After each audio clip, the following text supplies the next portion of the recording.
আলোচনা দিলের কান দিয়ে শুনবেন, ইসলাহের নিয়তে শুনবেন, আমলের নিয়তে শুনবেন। আল্লাহ পাক বক্তা এবং শ্রোতা সবাইকে জেনে বুঝে আমল করার তৌফিক এনায়েত করুন, আমিন। আজকের লেকচারে আমাদের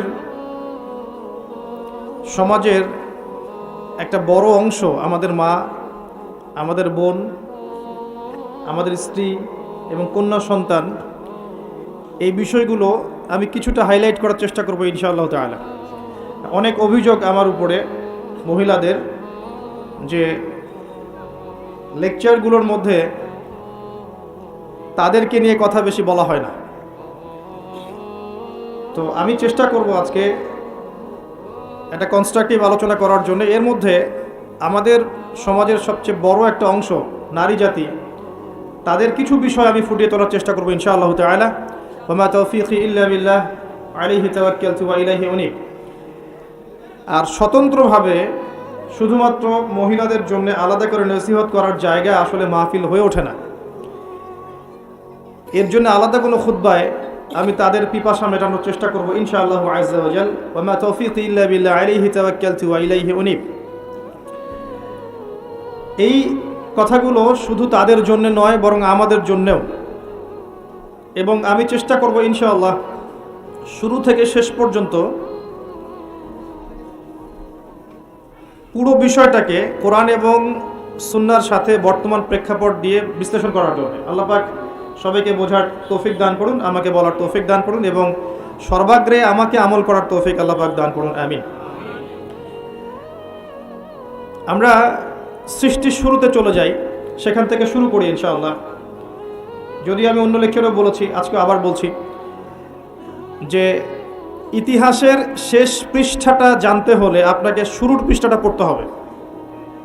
একটা হিস্ট্রি, ইতিহাসের শেষ পৃষ্ঠা সম্পর্কে আপনার জ্ঞান অর্জন করতে হলে প্রথম পৃষ্ঠাটা পড়া দরকার।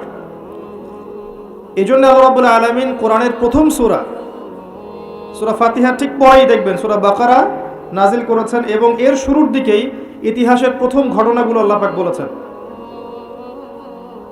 আপনাকে স্টাডি শুরু করতে হবে শুরু থেকে। এক লাফে কেউ গাছে উঠতে পারে? আল্লাহ পাক প্রথম থেকে শুরু করেছেন। আল্লাহ রাব্বুল আলামিন সূরা হাদীদের মধ্যে একটা আয়াত বলেছেন যে হুয়াল আউয়ালু ওয়াল আখিরু ওয়াজ যাহিরু ওয়াল বাতিনু ওয়া হুয়া বিকুল্লি শাইইন আলিম। আল্লাহ পাকই প্রথম, আল্লাহই শেষ। আল্লাহ পাক প্রকাশ্য, আল্লাহ পাক গোপন এবং তিনি প্রত্যেকটা বিষয় সম্পর্কে জ্ঞানী। অর্থাৎ এই সৃষ্টির শুরুতে কিচ্ছু ছিল না, শুধু আল্লাহ পাক একাই ছিলেন। পুরো মহাবিশ্ব সৃষ্টির আগে কিছুই ছিল না, শুধু আল্লাহ একা ছিলেন। যদি কারোর মধ্যে ওয়াসওয়াসা আসে আল্লাহকে কে সৃষ্টি করেছেন আউযু বিল্লাহ, তাহলে পড়বেন আউযু বিল্লাহি মিনাশ শাইতানির রাজিম, তারপরে পড়বেন আমানতু বিল্লাহি ওয়া রুসুলিহি, তারপরে পড়বেন হুয়াল আউয়ালু ওয়াল আখিরু ওয়াজ যাহিরু ওয়াল বাতিন ওয়া হুয়া বিকুল্লি শাইইন আলিম। ইনশাআল্লাহ ওয়াসওয়াসা কেটে যাবে। আর এই ওয়াসওয়াসা সেই প্রজন্মের কাছে বেশি আসে যেই প্রজন্ম চোখ থাকতেও অন্ধ, কলব থাকতে উপলব্ধি করে না, কান থাকতেও শোনে না। যেই প্রজন্ম দীর্ঘদিন পড়াশোনা করেছে, করার পরে নাস্তিক হয়ে গেছে। এবং আমরা আমাদের এই প্রজন্মগুলোকে বড় করছি এমনভাবে যে ছোটবেলা থেকে তাদেরকে এমন আদর্শে গড়ে তুলছি, এমন শিক্ষা দিচ্ছি, এমন পরিবেশে বড় করছি, একটা পর্যায়ে গিয়ে যৌবন বয়সে এরা বলছে আল্লাহ বলতে কেউ নাই, নাউযুবিল্লাহ। তারা বলছে ইসলাম সে যুগে চলতো, এ যুগে চলে না। ইসলামের মৌলিক বিষয়গুলো যারা পালন করে এরা মৌলবাদী, এরা সন্ত্রাসী। ইসলামের পর্দার বিধান ওই যুগে চলতো, এই যুগে চলে না, এটা আধুনিকতার যুগ, এগিয়ে যাওয়ার যুগ। এখনকার জেনারেশন এই কথাগুলো বলছে। 25-30 বছর তারা পড়াশোনা করার পরে ওযুর 4টা ফরজ বলতে পারে না, নামাজের আরকান আহকামগুলো বলতে পারে না, যাকাতের নিসাব বলতে পারবে না, রাসূলুল্লাহ সাল্লাল্লাহু আলাইহি ওয়াসাল্লামের সিরাত জীবনী একটা বারও পড়ে দেখেনি। ইভেন তারা কোরআনুল কারীমও বিশুদ্ধ করে পড়তে জানে না। এটা হচ্ছে আমাদের প্রজন্ম। এই প্রজন্ম যদি এদেরকে ইসলাহ এবং সংশোধন করানো না যায়, আল্লাহ এবং তার রাসূলের কাছাকাছি না আনা যায়, দিনের জন্য জীবন দেওয়া অনেক দূরের কথা, দিনের জন্য জীবন দেওয়াটা অনেক দূরের কথা, মানবতার কল্যাণেও তারা কিছু করতে পারবে না। আমার কথা কি বুঝতে পারছেন? দিনের জন্য জীবন, জান, মাল, সময়, শ্রম বিলিয়ে দেওয়ার তো অনেক উঁচু ইমানের পরিচয়। সাধারণ যে বিষয়গুলো আছে এগুলোতেই তারা পিছিয়ে পড়বে। আল্লাহ পাক একা ছিলেন, আল্লাহকে কেউ সৃষ্টি করেনি।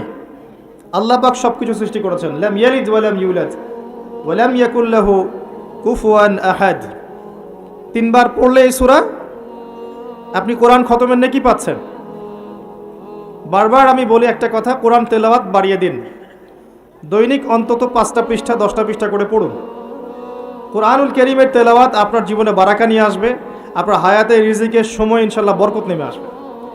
বিপদ আপদ বালা মুসিবতে আপনি কম পড়বেন, রোগ ব্যাধি কম হবে ইনশাআল্লাহ। এবং আল কোরআন আপনার পক্ষে সুপারিশ করবে কাল কিয়ামতের মাঠে ইনশাআল্লাহ আযজা ওয়া জাল। তো আল্লাহ রাব্বুল আলামিন এরপরে সৃষ্টি করেছেন আরশে আযীম, এবং আরশে আযীমটা ছিল পানির উপরে। কানা আরশুহু আলাল মা, আল্লাহ পাক বলেছেন। আরশ বহনকারী ফেরেশতাদের বর্ণনা আল্লাহ পাক কোরআনে সূরা হাক্কার মধ্যে দিয়েছেন। 8 জন ফেরেশতা আরশকে বহন করে নিয়ে আসবে। ফেরেশতাদের আকৃতি চিন্তা করুন তাহলে। এখনকার সায়েন্স আপনাকে শিখাবে চোখে যা দেখা যায় তা বিশ্বাস করবেন, পরীক্ষা নিরীক্ষা করে যা সিদ্ধান্তে আসা যায় এটাকে বিশ্বাস করবেন, এর বাইরে জ্ঞানের কোনো অস্তিত্ব নাই। এই কারণেই তারা আল্লাহকে বিশ্বাস করবে না, যেহেতু চাক্ষুষ দেখা যাচ্ছে না। এই কারণেই তারা ফেরেশতাদেরকেও বিশ্বাস করবে না, যেহেতু ফেরেশতাকে আপনি পরীক্ষা করে প্রমাণ করতে পারছেন না। এই কারণেই তারা জিন জাতিকে বিশ্বাস করবে না, কবরের আযাব, পরকালকে বিশ্বাস করবে না, এবং রূহ বা আত্মাকেও বিশ্বাস করবে না। জ্ঞানের এই যে মানদণ্ড নির্ধারণ করা হয়েছে, এটা হচ্ছে একটা শিক্ষা সেক্টরের শিরক। এখনকার বিশ্বের প্রতিটা সেক্টরেই শিরক আছে। শিক্ষা, পরিবার, অর্থনীতি, রাজনীতি, জিওপলিটিক্স, প্রতিটা সেক্টরেই শিরক আছে। আপনাকে 2 চোখ দিয়ে দেখতে হবে। খিদির আলাইহিস সালামের মতো, শুধু মূসা আলাইহিস সালামের মতো বাহ্যিক চোখে নয়। কেন নৌকা ফুটা করলেন, কেন বাচ্চাকে হত্যা করলেন, কেন দেয়াল নির্মাণ করলেন, এভাবে নয়, বরং পিছনের কারণ আপনাকে খুঁজতে হবে। নৌকা ফুটা না করলে জলদস্যু নিয়ে যেত। বাচ্চাকে হত্যা না করলে এ বাচ্চা বড় হয়ে কাফের হতো, পিতামাতাকে কাফের বানাতো। দেয়াল নির্মাণ না করলে এর নিচে কি ছিল, কানস বা গুপ্তধন, এটা ওই এতিম বাচ্চারা পেত না। খিদির আলাইহিস সালামের কাছে আল্লাহর আধ্যাত্মিকত্ব ছিল, আল্লাহর নূর দিয়ে তিনি দেখেছেন। এভাবে দেখলে আপনি বুঝবেন সারা ওয়ার্ল্ডের প্রতিটা সেক্টরে এখন করাপশন, দুর্নীতি এবং শিরক আছে, প্রতিটা সেক্টর। এটা হচ্ছে শিক্ষা ক্ষেত্রে শিরক। আপনি জ্ঞানের মানদণ্ড নির্ধারণ করেছেন এমন একটা বিষয়কে, যার মূল বক্তব্য হচ্ছে চাক্ষুষ যেটা আপনি দেখবেন না, পরীক্ষা নিরীক্ষা পর্যবেক্ষণে আপনি সিদ্ধান্তে আসতে পারবেন না, এর কোনো অস্তিত্ব নাই। এই কারণে ইমানের 6 পিলারের কোনোটাই তারা বিশ্বাস করে না। এই পশ্চিমারা এবং যারা এই শিক্ষা দর্শনটা ছড়িয়ে দিয়েছে সারা বিশ্বে, এরা ইমানের 6 পিলারের কোনোটাই বিশ্বাস করে না। করে? তারা কি আল্লাহ বিশ্বাস করে? মালায়েকায় বিশ্বাস করে? আসমানি কিতাব সমূহে বিশ্বাস করে? নবী রাসূলগণকে দেখেছে, বিশ্বাস করে? পরকালকে বিশ্বাস করে? তাকদীরকে বিশ্বাস করে? কোনোটাই বিশ্বাস করে না। এটা ইমানের 6 পিলার, যেটা বিশ্বাস না করলে আমাদের ইমান থাকে না। আর আমাদেরকে এগুলো শেখানো হয়েছে যে এগুলোর মধ্য দিয়েই আপনি জ্ঞান লাভ করতে পারেন। এটাকে ফিলোসফির ভাষায় বলে, দর্শনের ভাষায় বলে এপিস্টিমোলজি। কি বলে? এপিস্টিমোলজি বা জ্ঞান তত্ত্ব। মনে রাখবেন, এই জ্ঞান তত্ত্ব দিয়ে তারা বিশ্বকে পরিচালনা করছে। এটা আপনার শিক্ষা দর্শনের শিখ। তাদের দৌড় কতটুকু আমি বলে দিচ্ছি। শুধু আপনি জিজ্ঞাসা করবেন যে excuse me mister science, can you give us the definition of রুহ? সায়েন্স, আপনি কি আমাদেরকে আত্মার সংজ্ঞা দিতে পারবেন? সায়েন্সকে জিজ্ঞাসা করে, হে বিজ্ঞান, তুমি কি আমাদেরকে আত্মার সংজ্ঞা দিতে পারবে? বিজ্ঞানের দৌড় শেষ। আল্লাহ বলেছেন সূরা বনী ইসরাঈলের মধ্যে, ইয়াসআলুনাকা আনির রূহ, তারা তোমাকে আত্মার সংজ্ঞা জিজ্ঞাসা করে। কারা? ইহুদিরা, যারা মদিনায় ছিল। তারা তোমাকে আত্মার সংজ্ঞা জিজ্ঞাসা করে। কুলি রূহ মিন আমরি রব্বি, বলে দাও রূহ, আত্মা হচ্ছে তোমার রবের আদেশ মাত্র। ওয়া মা উতিতু মিনাল ইলমি ইল্লা কলিলা, তোমাদেরকে এ বিষয়ে বেশি জ্ঞান দেওয়া হয়নি, সামান্য জ্ঞান দেওয়া হয়েছে। আপনি জিজ্ঞাসা করবেন মেডিকেল সায়েন্সকে বা সায়েন্টিফিক রেভলিউশনকে, আত্মার সংজ্ঞা কি দিতে পারবে না। যে আত্মার সংজ্ঞা দিতে পারবে না, স্বপ্নের ব্যাখ্যা দিতে পারবে না, ঘুমের সংজ্ঞা দিতে পারে না, যে পরকালের প্রতিটা স্টেজ, কবরের আযাব, মালায়েকা, জান্নাত, জাহান্নাম, মিজান, পুলসিরাত, আমল নামা ছুড়ে দেয়া, তাকদীর এগুলোর ব্যাখ্যা করতে পারে না, সংজ্ঞা দিতে পারে না, তাকে আপনি জ্ঞানের একমাত্র মানদণ্ড কেমন করে ভাবছেন? যখন আপনি তাকে জ্ঞানের চূড়ান্ত মানদণ্ড ভাবছেন তখন আপনি শিরক করছেন। এটা জ্ঞানের একটা শাখা হতে পারে, জ্ঞানের চূড়ান্ত মানদণ্ড নয়। সে যা বলবে সেটাই সত্য, যা মিথ্যা বলবে মিথ্যা, এটা চূড়ান্ত নয়। বরং আল্লাহ যেটা বলবেন সেটাই সত্য, রাসূল যেটা বলবেন সেটাই সত্য। আর এই কনসেপ্টটাকে তারা নাম দিয়ে দিবে মৌলবাদী দর্শন। কথা কি বুঝতে পারছেন? আল্লাহ পাক কোরআনে বলেছেন সূরা বাকারা, ওয়াকুলিল হাক্কু মির রাব্বিকুম ফালা তাকুনান্না মিনাল মুমতারিন। হক বা সত্য তোমার রবের পক্ষ থেকে আসে, তুমি সন্দেহবাদীদের অন্তর্ভুক্ত হইও না। সূরা কাহফ 29 নম্বর আয়াতে আল্লাহ পাক বলেছেন, ওয়াকুলিল হাক্কু মির রাব্বিকুম ফামান শাআ ফালইউমিন ওয়া মান শাআ ফালইয়াকফুর। হক বা সত্য সেটাই যা তোমার রবের পক্ষ থেকে নাজিল হয়। যার ইচ্ছা হয় সে ঈমান নিয়ে আসুক, যার ইচ্ছা হয় সে অস্বীকার করুক। আমার কথা কি বুঝতে পারছেন? সত্য, জ্ঞান, ন্যায় অন্যায়ের মানদণ্ড, হক বাতিলের মানদণ্ড কার পক্ষ থেকে আসে? নাকি মানুষের মাথা থেকে বের হয়? যে কোনো জ্ঞান, জ্ঞানের যে কোনো শাখা যদি কোরআন এবং সুন্নাহর সাথে মিলে যায়, মানতে কোনো আপত্তি আছে? কোনো আপত্তি আছে? কোনো আপত্তি নাই। কিন্তু জ্ঞানের কোনো শাখা, কোনো তত্ত্ব, কোনো উপাত্ত, কোনো যুক্তি, কোনো দর্শন, কোনো বিজ্ঞান যদি কোরআন এবং সুন্নাহর সাথে না মিলে যায়, আপনি কি মানতে বাধ্য? আপনি কি মানতে বাধ্য? এটা না মানাটাই আপনার জন্য তখন ফরজ। কথা বুঝতে পারছেন? এবার আসেন, আল্লাহ পাক আরশে আজিম সৃষ্টি করেছেন। এই আরশে আজিমের নিচে আল্লাহ পাক 7 শ্রেণীর মানুষকে কিয়ামতের মাঠে ছায়া দিবেন। কয় শ্রেণী? কয় শ্রেণী? এটা মুখস্থ করবেন। 7 শ্রেণীর মানুষ। 1 নাম্বার হচ্ছে ন্যায়পরায়ণ শাসক। 1 নাম্বার কে? যত মানুষকে আল্লাহ পাক আজকে শাসন ক্ষমতা দিয়েছেন, ছোট ক্ষেত্র থেকে বড় পর্যন্ত, তাদের সবার সামনে 2টা গন্তব্য অপেক্ষা করছে। কয়টা? এর বাইরে কোনো গন্তব্য নাই তাদের জন্য। যে যাকে আল্লাহ পাক যে দায়িত্ব দিয়েছেন, একদম ছোট থেকে শুরু করে, একদম ছোট লেভেল থেকে শুরু করে উঁচু লেভেল পর্যন্ত যাদেরকে আল্লাহ পাক শাসন ক্ষমতা দিয়েছেন, তাদের সামনে 2টা গন্তব্য অপেক্ষা করছে। একটা হচ্ছে তারা ন্যায়পরায়ণ হলে আরশে আজিমের ছায়ায় ছায়া পাবে ইনশাআল্লাহ। যেমন ওমর ইবনুল খাত্তাব, তিনি কি আমিরুল মুমিনিন ছিলেন না? তিনি আরশে আজিমের ছায়ায় ছায়া পাবেন ইনশাআল্লাহ। যুলকারনাইন নাম শুনেছেন? কোন সূরায় আছে? কোন সূরায় আছে? আমি তো এমনি এমনি রাগ হই না, মাঝে মাঝে একটু একটু রাগ হই। আল কোরআনের আলো ঘরে ঘরে জ্বালতে হবে, শুধু স্লোগান দিয়ে নয়, চর্চার মাধ্যমে। কোরআনের আলো ঘরে ঘরে এমনি এমনি জ্বলবে না, প্রত্যেক ঘরে ঘরে আগে কোরআনওয়ালা মানুষ তৈরি করেন।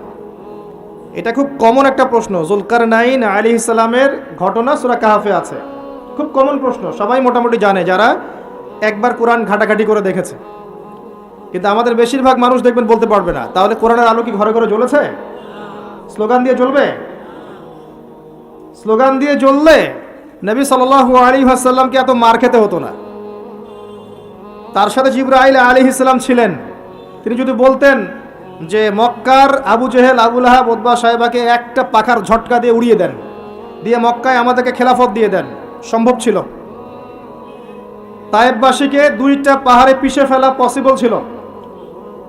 তারপরে নবী সাল্লাল্লাহু আলাইহি ওয়াসাল্লামকে 3 বছর গোপন দাওয়াত দিতে হয়েছে, মানুষের গালমন্দ খেতে হয়েছে, মানুষ হত্যা করার চেষ্টা করেছে, দেশ থেকে চলে যেতে হয়েছে, তায়েববাসীর নির্যাতন সহ্য করতে হয়েছে, বদর, উহুদ, খন্দক, খায়বারের যুদ্ধ করে মক্কা বিজয় করতে হয়েছে।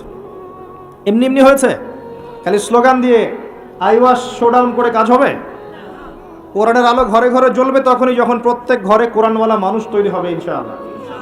আল্লাহ পাক এটাই বলেছেন সূরা মেবি মায়েদা বা না হলে আমি ভুল করছি হয়তো বা, তবে আয়াতটা বলছি। আল্লাহ পাক বলেছেন ইয়া আইয়ুহাল্লাযীনা আমানু, হে মুমিনগণ, আলাইকুম আনফুসাকুম, তোমরা নিজেরা তোমাদের নিজেদের নফস ঠিক করো, নিজেরা নিজেদের নফসটা ঠিক করো। লা ইয়াদুররুকুম মান দাল্লা ইন ইহতাদাইতুম, যারা পথভ্রষ্ট হয়ে গেছে ওদের পথভ্রষ্টতা তোমাদেরকে ক্ষতি করবে না যদি তোমরা হেদায়েতের উপর থাকো। নিজে ঠিক হন, নিজের ঘর ঠিক করেন, বাকি সব ঠিক হবে ইনশাআল্লাহ তাআলা। নিজে ঠিক না হলে মানুষের ঘর ঠিক হবে না। আমি এই চেয়ারে বসে যদি কথা বলি এবং এই আমলগুলো আমি করতে ব্যর্থ হই, আমার কথা আপনার কলবে কোনো তাসির করবে না। এই কারণেই দেখা যায় কথা অনেক হচ্ছে, কাজের ফলাফল কতটুকু হচ্ছে এটা ভাবার বিষয় আছে। তো যাদের কথা অনুযায়ী কাজে মিল আছে এবং আত্মশুদ্ধি আছে, এই মানুষদের কথায় মানুষের কলবে তাসির হবে ইনশাআল্লাহ তাআলা। আমরা দোয়া করে আল্লাহ পাক এমন মানুষকে বেশি বেশি এই সব জায়গায় নিয়ে আসুন যাদের মধ্য দিয়ে সমাজ সংস্কার হবে এবং যারা নিজেরাও আত্মশুদ্ধি অর্জন করতে পারবে ইনশাআল্লাহ। কোরআনের আলো ঘরে ঘরে জ্বলবে ইনশাআল্লাহ যদি আপনারা প্রত্যেক ঘরে ঘরে কোরআনওয়ালা মানুষ তৈরি করেন। একটা সন্তানকে হাফেজ বানাতে পারবেন না? একটা মেয়েকে হাফেজা বানানো যায় না? বাসায় একজন সন্তানকে আলেম বানানো যায় না? আমরা কি এই পৃথিবীতে এসেছি খালি খাওয়া, ভোগবিলাস, পাশবিক জীবনযাপন করতে, নাকি আমাদের একটা জীবনের উদ্দেশ্য আছে? আমাদের মুসলিমদের জীবনের উদ্দেশ্য কি বলেন তো? আমাদের জীবনের উদ্দেশ্য কি? জান্নাত। মাশাআল্লাহ। সূরা আলে ইমরান 185 নম্বর আয়াত পড়ে দেখেন, আল্লাহ পাক বলেছেন কুল্লু নাফসিন যায়িকাতুল মাউত, প্রত্যেকটা নফস মৃত্যুর স্বাদ গ্রহণ করবে। ফামান, এরপরে আছে ওয়া ইন্নামা তুওয়াফাউনা উজুরাকুম ইয়াওমাল কিয়ামা, তোমাদেরকে কিয়ামতের মাঠে পূর্ণ প্রতিদান দেওয়া হবে। ফামান যুহসিহা আনিন নার ওয়া উদখিলাল জান্নাতা ফাকাদ ফাজ, কিয়ামতের মাঠে যাদেরকে জাহান্নাম থেকে বাঁচানো হবে এবং জান্নাতে প্রবেশ করানো হবে একমাত্র সে ব্যক্তি সফল। তারপরে জীবনের গন্তব্য কি ভাই? জান্নাত। সফলকে, সাফল্যের সংজ্ঞা কি?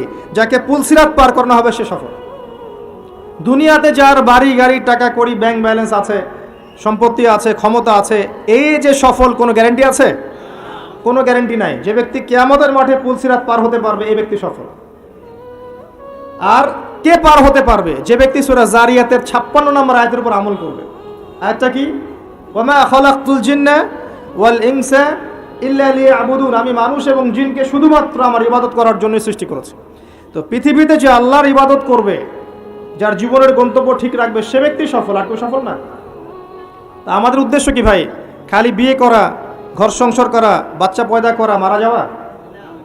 যাদের সমস্যা হচ্ছে আল্লাহর ওয়াস্তে এখান থেকে চলে যান প্লিজ।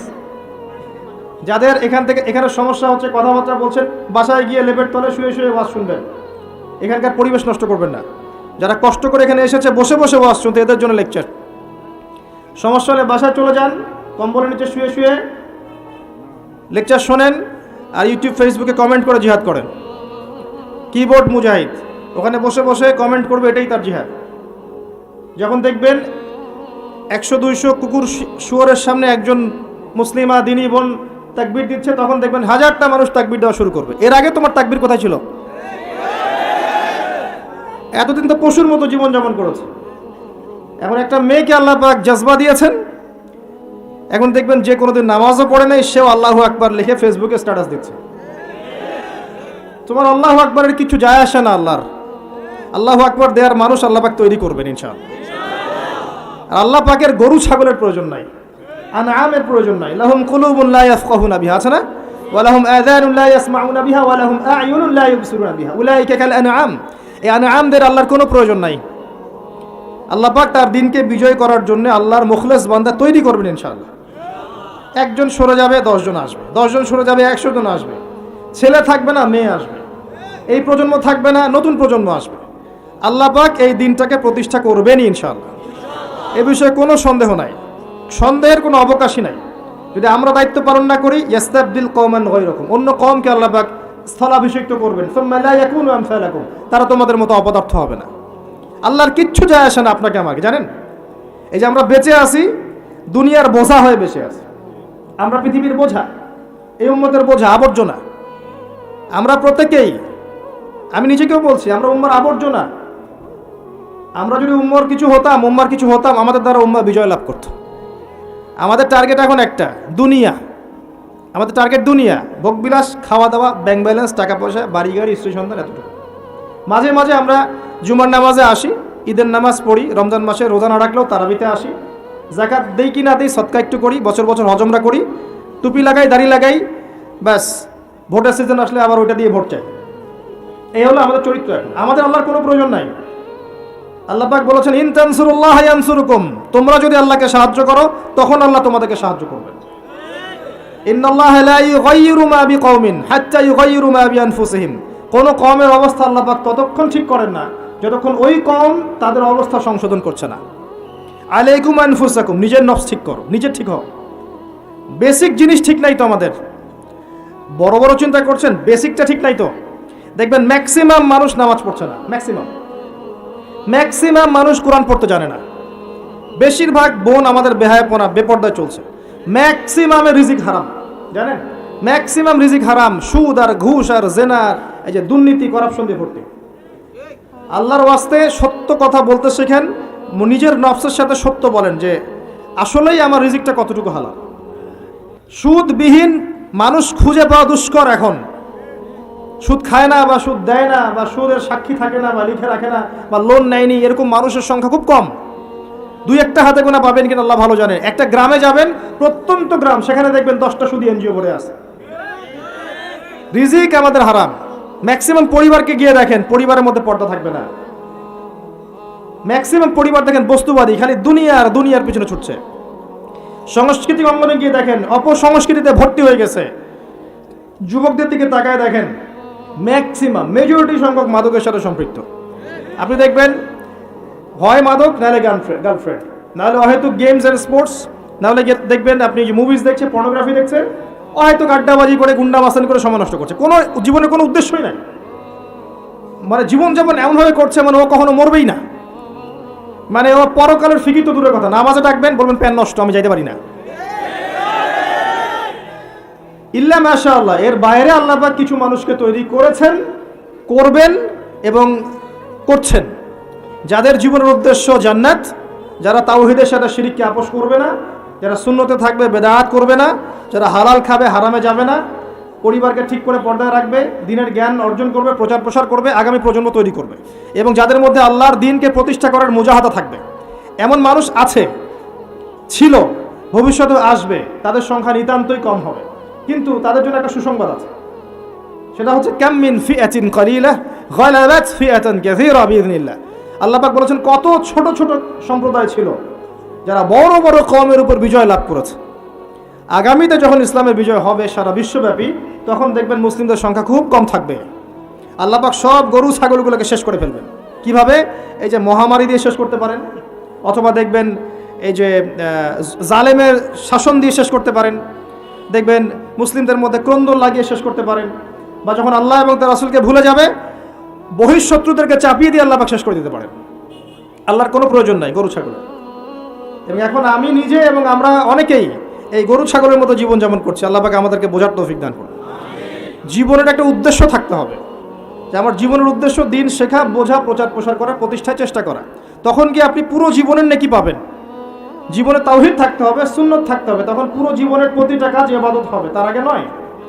প্রতিটা কাজ করতে হবে আল্লাহর সন্তুষ্টির জন্যে, তার রাসূলের তরিকায়, এবং আপনার এই আমলগুলো কবুল হবে তখনই যখন রিজিকটা হালাল হবে।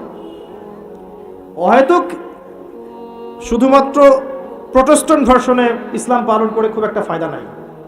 সুবিধা যতটুকু সুবিধা পালন করলাম, যখন সুবিধা নাই পালন করলাম না। যেটা করলে কোনো সমস্যা নাই করলাম, খাওয়ার পরে মিষ্টি খাইলে কোনো প্রবলেম নাই খাচ্ছি, মধু খাচ্ছি, ঠিক আছে। কিন্তু এমন কিছু কথা বললে সমস্যা বলবো না, কাজ করলে সমস্যা করব না, ঠিক আছে। আপনি দেখবেন নামাজে পাক্কা মুসল্লি, কপালে সেজদার দাগ আছে, অর্থনৈতিক জীবনে পাক্কা সুদখোর, কারণ সুদ ছাড়লে চাকরি থাকে না। বাস্তবতা এমন ভাই, বাস্তবতা খুব কঠিন এবং বাস্তবতা খুবই খারাপ। বাস্তবতা হচ্ছে আমাদের নৈতিক অবস্থা এখন খুব খারাপ। এই জন্য প্রাইমারি লেভেলের কাজগুলো বেশি বেশি করা দরকার এখন। এই জন্য যারা ইসলাহ সংশোধনের চেষ্টা করছে, এইসব আত্মশুদ্ধিওয়ালা মানুষদের সোহবতে গিয়ে থাকেন, আত্মশুদ্ধিওয়ালা মানুষদের সাথে দেখা সাক্ষাৎ করেন, সোহবত নেন, পরামর্শ নেন, জীবন গড়েন। একা একা বই পড়ে বা দুই একটা লেকচার শুনে আপনার সারা জীবন পরিবর্তিত হবে না। কনস্ট্রাকটিভ কাজে আসেন এবং শৈথিলতাবাদী হয়েন না, একই সাথে বলবো চরমপন্থী হয়েন না। চরমপন্থী হলে উম্মার ক্ষতি আছে। উম্মার বেস ঠিক নাই, একটা বাড়ির ভিত্তি এখন ঠিক নাই, এবং যারা ভিত্তি ঠিক করবে এই মানুষদের সংখ্যা দিন দিন কমে গেছে। কমার পিছনে আমাদেরও ভূমিকা আছে, আমরাও তাদেরকে কম বিতর্কিত করতে ছাড়ি নাই।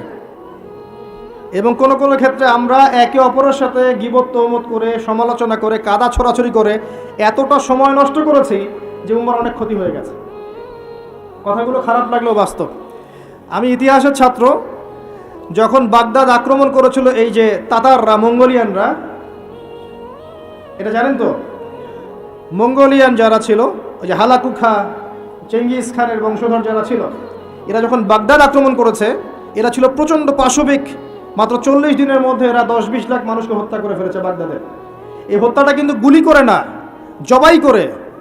10 লাখ 20 লাখ মানুষকে জবাই করে হত্যা করা চারটাখানি কথা না। কি পরিমাণে হিংস্র ছিল চিন্তা করেন। ইতিহাসের পাতায় আছে যে মঙ্গলদের এক একজন নারী সে হাজার হাজার মুসলিমকে হত্যা করেছে, এক একটা মহিলা।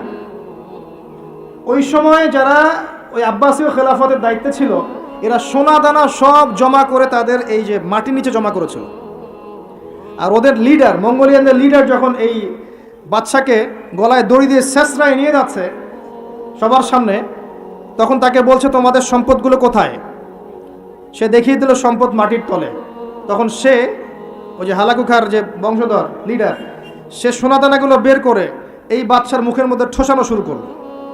খা, খিদা লেগেছে, পানির পিপাসা লেগেছে, তখন তাকে সোনা খাওয়াচ্ছে, রূপা খাওয়াচ্ছে, খা। তো সে বলছে আমি কি খাবো, সোনা রূপা তো খাওয়ার জিনিস নয়। তখন ওই মঙ্গল কমান্ডার বলছে এই সোনাদানাগুলো জমায় না রেখে যদি জনগণের কল্যাণে ব্যয় করতে, এই জনগণ তোমাকে আজকে বাঁচাতে আসতো। ওরা বুঝতে পেরেছিল। কথা বুঝতে পারছেন? যে পয়েন্টে কথা বলতে যাচ্ছি সেটা হচ্ছে ওই সময়ও কিছু কিছু মুসলিম যখন তারা আক্রমণ করেছে, তখন কিছু কিছু মুসলিম আপসে বাহাস করছিল, বাহাস, একে অপরের সমালোচনা, ডিবেট, যেটা আমরা এখন বেশি করতে চাই, যে কাকড়ার গোশত খাওয়া হালাল না হারাম, এইটা নিয়ে তারা বাহাসে পড়েছিল। চিংড়ি খাওয়া হালাল না হারাম, এটা নিয়ে বাহাসে ছিল। ওই সময় কোনটা বেশি গুরুত্বপূর্ণ ছিল, এই বাহাসটা না ওদেরকে প্রতিহত করা? এটা বোঝার জন্য আপনার ডক্টরেট ডিগ্রি নেওয়ার দরকার আছে? মাদ্রাসা ফারেক হওয়ার দরকার আছে? Common sense. এখন পর্যন্ত বিশ্বে আমরা এই কাজটাই করছি। আপনি খেয়াল করে দেখবেন সারা ওয়ার্ল্ড ওয়াইড মুসলিমদের অবস্থা এখন এরকমই, চতুর্দিক থেকে চাপ আছে। এত সহজ না, চতুর্দিক থেকে মুসলিমদের চাপ আছে। পলিটিক্যাল, জিও পলিটিক্যাল, ইকোনমিক্যাল, সামাজিক, সোশ্যাল, আপনার এই যে সাংস্কৃতিক চাপ, অর্থনৈতিক, প্রত্যেকটা দিক থেকে দেখবেন নৈতিকতার অবক্ষয় আছে। এখনও আমরা ওই বিষয়গুলো নিয়েই ইখতলাফে ব্যস্ত আছি। একে অপরের গীবত করছি, সমালোচনা করছি, গীবত তহমত দিচ্ছি, একে অপরের নিন্দা না করতে পারলে ওয়াজ মাহফিল সুষ্ঠুভাবে হচ্ছে না, ইত্যাদি ইত্যাদি।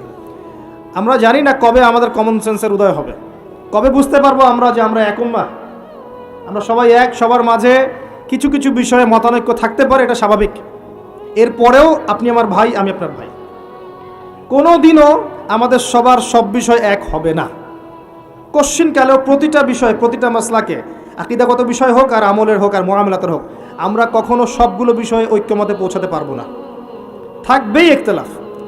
এরপরও যদি আমরা সবাইকে এক উম্মাহ মনে করতে ব্যর্থ হই, এই অবস্থা হবে। আসেন, আলোচনা অনেক গভীরে চলে গেছি, বাইরে আস। বেশি গভীর বললে মাথার উপর দিয়ে যাবে, বুঝতে পারবেন না। আল্লাহ পাক 7 শ্রেণীর মানুষকে আরশে আজিমে ছায়ায় ছায়া দিবেন। এক শ্রেণী হচ্ছে যারা ন্যায়পরায়ণ শাসক। যারা ন্যায়পরায়ণ শাসক হবে তাদের সামনে দুইটা গন্তব্য, হয় তারা আরশে আজিমের ছায়া ছায়া পাবে, নচেত জাহান্নামের আগুন অপেক্ষা করছে। কারণ প্রত্যেকটা দায়িত্ব সম্পর্কে আল্লাহ পাক জিজ্ঞাসা করবেন। এবং নবী সাল্লাল্লাহু আলাইহি ওয়াসাল্লাম একটা হাদিসের মধ্যে বলেছেন যে তোমরা কি জানো কিয়ামতের মাঠে সবচেয়ে বড় মিসকিন কারা হবে? সাহাবায়ে কেরাম বলছেন আমরা তো মনে করি যার সম্পদ কম, অর্থবিত্ত কম, সেই সবচেয়ে বেশি মিসকিন, সবচেয়ে বড় মিসকিন। আল্লাহর নবী সাল্লাল্লাহু আলাইহি ওয়াসাল্লাম বলছেন বরং প্রকৃত মিসকিন সে ব্যক্তি যে কিয়ামতের মাঠে নামাজ, রোজা, হজ, যাকাত আমলের নেকি নিয়ে উঠবে, পাহাড় সম নেকি নিয়ে উঠবে, কিন্তু অনেক পাওনাদার দাঁড়িয়ে থাকবে। কারো হক নষ্ট করেছে, কারো গীবত করেছে, কারো অপবাদ, কাউকে অপবাদ দিয়েছে, কাউকে অত্যাচার করেছে, সবাই দাঁড়িয়ে থাকবে। এদের হক আদায় না করা পর্যন্ত সে পুলসিরাত পার হতে পারবে না। তখন কি করতে হবে? নিজের নেকি ওদেরকে দিতে হবে, কারণ তখন কোনো বেচা কেনার সুযোগ নাই, হক আদায়ের কোনো সুযোগ নাই। নিজের নেকি ওদেরকে দিয়ে শোধ করতে হবে। নেকি শেষ হয়ে গেলে কি হবে? অন্যের গুনাহ তার আমলনামায় আসবে, পরে দেখা যাবে ওই ব্যক্তি জান্নাতে চলে গেছে আর এই ব্যক্তি পাহাড় সমান নেকি নিয়েও জাহান্নামে চলে গেল। অতএব দায়িত্ব যারা পালন করবেন তাদেরকে খুব সতর্ক সাবধান থাকতে হবে যে আপনার দ্বারা কল্যাণ ছাড়া যেন অকল্যাণ না হয়। আল্লাহ পাক তৌফিক এনায়েত করুন। দ্বিতীয় শ্রেণী হচ্ছে সেই যুবক বা যুবতী যারা নিজেদের যৌবনটাকে আল্লাহর ইবাদতে কাটিয়েছে। এই হাদিসের বাস্তবতা এসে দেখেন আমাদের যুব সমাজ কিভাবে তাদের জীবনটা কাটাচ্ছে। আমার চেয়ে ভালো আপনারা বলতে পারবেন যে সকাল থেকে সন্ধ্যা পর্যন্ত আমাদের যুবক যুবতীরা করছেটা কি। কতজন যুবক নামাজ পড়ছে মসজিদে এসে, কতজন যুবক কোরআন তেলাওয়াত করে নিয়মিত? নবীর সুন্নাহগুলো ওদেরকে শিখিয়ে দিতে হয়। ইভেন নবী সাল্লাল্লাহু আলাইহি ওয়াসাল্লামের স্ত্রীদের নাম ওদেরকে বলে দিতে হয়। এখনই আমি জিজ্ঞাসা করছি, দেখেন অ্যান্সার কতজন দিতে পারে। নবী সাল্লাল্লাহু আলাইহি ওয়াসাল্লামের দ্বিতীয় স্ত্রীর নাম কি? হাত উঁচু করে। যুবকদের বলছি, যুবকদের যারা পারবেন জাস্ট হাতটা উঁচু করে। নবী সাল্লাল্লাহু আলাইহি ওয়াসাল্লামের দ্বিতীয় স্ত্রীর নাম কি? দাঁড়ান দাঁড়ান দাঁড়ান, এই দেখেন হাত দেখেন। এবং যারা হাত উঁচু করেছেন ওদের মধ্যে একজনকে জিজ্ঞাসা করছি, আপনি উত্তর দেন, নাম কি? জি, আপনাকে বলেছি নাম বলেন দ্বিতীয় স্ত্রীর। বসেন।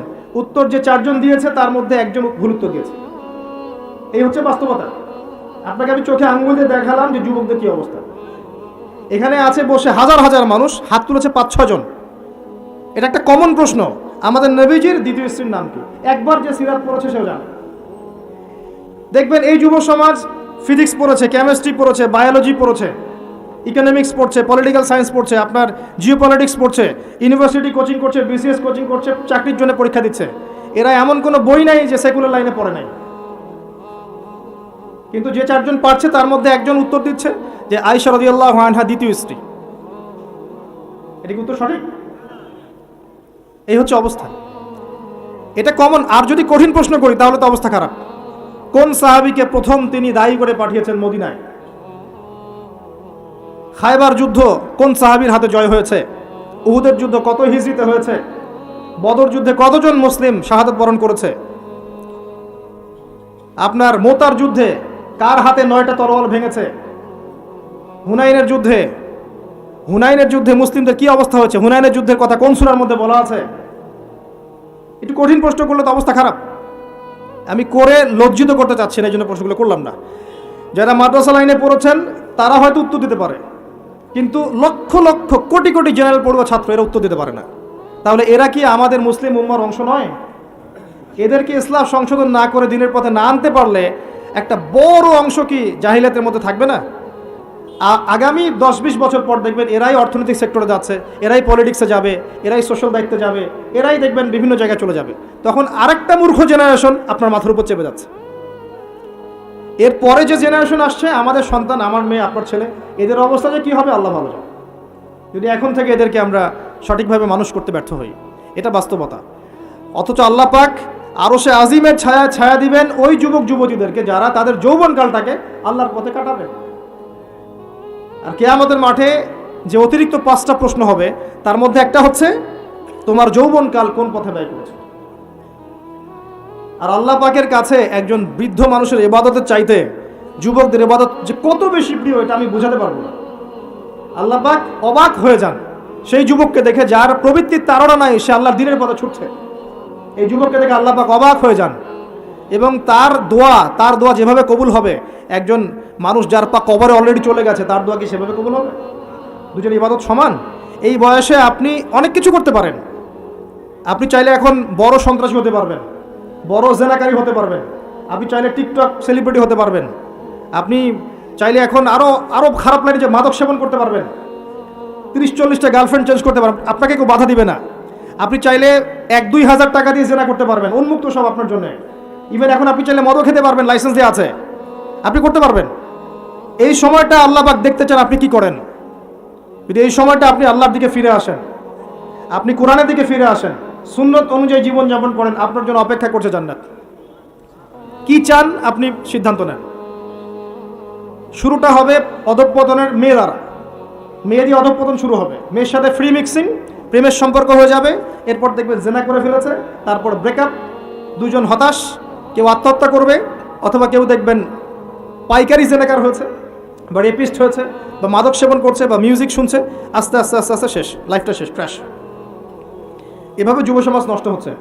অনেক সময় দেখবেন পড়াশোনা করছে, কোনো কারণে রেজাল্ট ভালো হয় নাই, আত্মহত্যা করে বসে আছে। ডে বাই ডে যুব সমাজের সাইকোলজি মেলই হয়ে যাচ্ছে।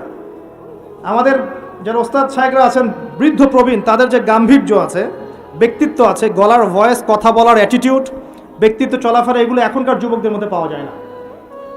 আমার কথা ভালো করে মিলাই দেখেন, এখনকার যুবকদের মধ্যে মেয়েলই স্বভাব আছে, কথা বলবে মেয়েদের মতো, অ্যাটিটিউড কেমন জানি মেয়ে অ্যাটিটিউড, লাজুক ভাব, মেয়ে অ্যাটিটিউড, কোনো মানে একটা গায়রত নাই, সূর্যবীর্য নাই, ফিজিক্যালিও দুর্বল, মানসিকভাবে দুর্বল, শারীরিকভাবে দুর্বল। একটা পাক লাগাই দেন মাঠে দৌড়াইতে, শেষ। 20 বছর 25 বছরে ভুড়ি হয়ে বসে আছে, গায়ে শক্তি নাই, ইভেন খেলাধুলাও করে না, মেশেও না মানুষের সাথে, সামাজিকও না। দেখবেন কেমন জানি আনসোশ্যাল, সারাদিন অনলাইনে পড়ে আছে বা গেমস খেলছে, ইন্টারনেট ঘাটাঘাটি করছে, রাতের বেলা সারা রাত নগ্ন ছবি দেখছে, সারা রাত।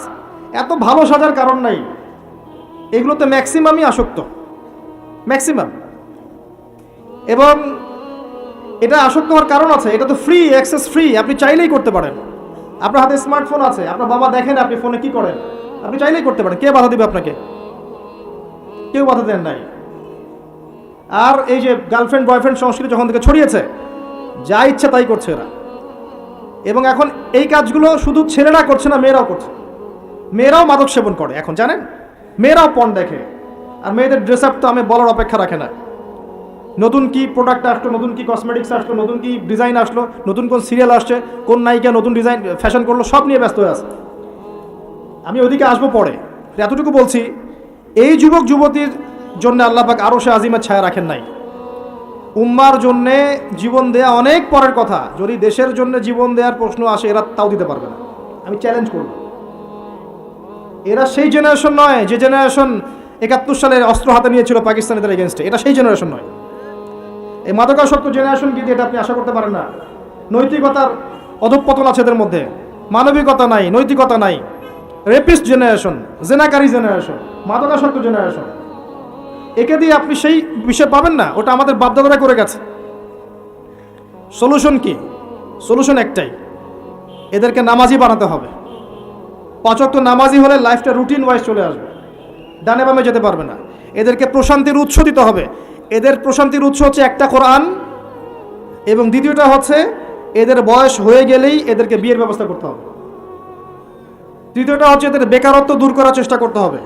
এবং সবসময় একই ধাঁচে বেকারত্ব দূর করার চেষ্টা করলে হবে না। ক্রিয়েটিভ কিছু করেন, আপনার প্রতিভা দিয়ে এমন কিছু করেন যেটা ক্রিয়েটিভ। আপনার ক্রিয়েটিভিটি কাজে লাগান, সমাজকে কিছু দেন, দেশকে কিছু দেন, রাষ্ট্রকে কিছু দেন।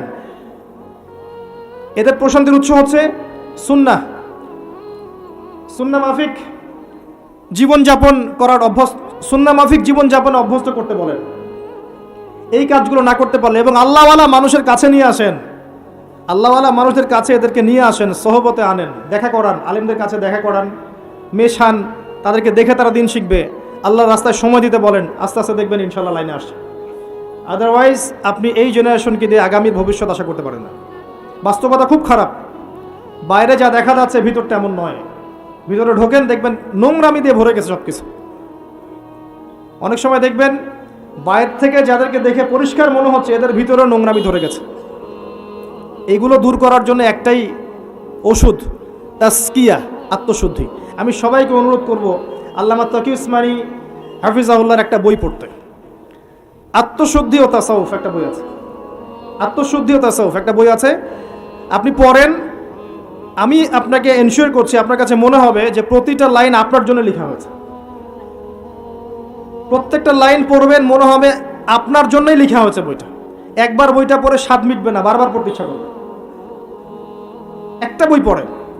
আর অনেক বইয়ের নাম বলতে পারতাম আমি, কিন্তু আমি এখন যেটা ফিল করছি, সবচেয়ে দুর্বল জায়গা আমাদের আত্মশুদ্ধির জায়গাটা। আত্মশুদ্ধি না আসলে আপনি এই খবিস কলবগুলোকে দিয়ে আলো জ্বালাতে পারবেন না, এটা সম্ভব না। আল্লাহর ওয়াস্তে বইটা পড়েন, কিনতে পারবেন? বাসায় লাইব্রেরি আছে কার কার? হাত তোলেন। বাসায় দিন ইসলামের দিনিয়াত লাইব্রেরি কার কার আছে? ইসলামী বইয়ের লাইব্রেরি আছে ব্যক্তিগত সংগ্রহে? লাইব্রেরি করেন, দেখেন লাইব্রেরির সংখ্যা কতগুলো।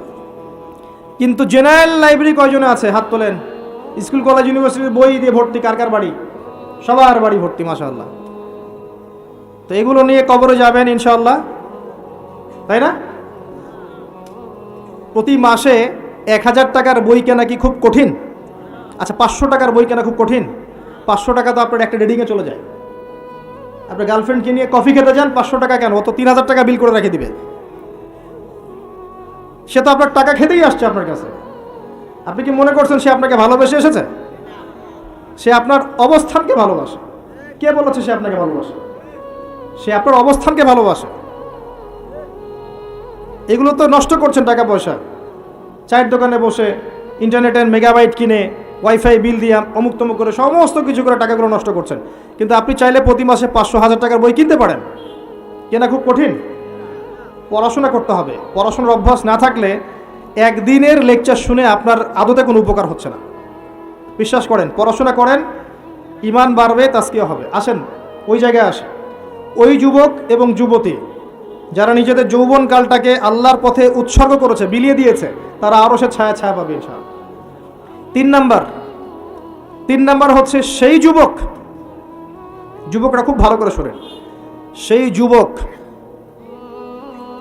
যাকে কোনো সুন্দরী উচ্চ বংশীয় নারী জেনার জন্য আহ্বান করেছে, ওখানে দেখার কেউ ছিল না, কিন্তু যুবকটা বলেছে আমি আল্লাহকে ভয় করি, আমাকে দেখান। এমন যুব সমাজে যারা চরিত্র ইউসুফের মতো আলাইহিস সালাম।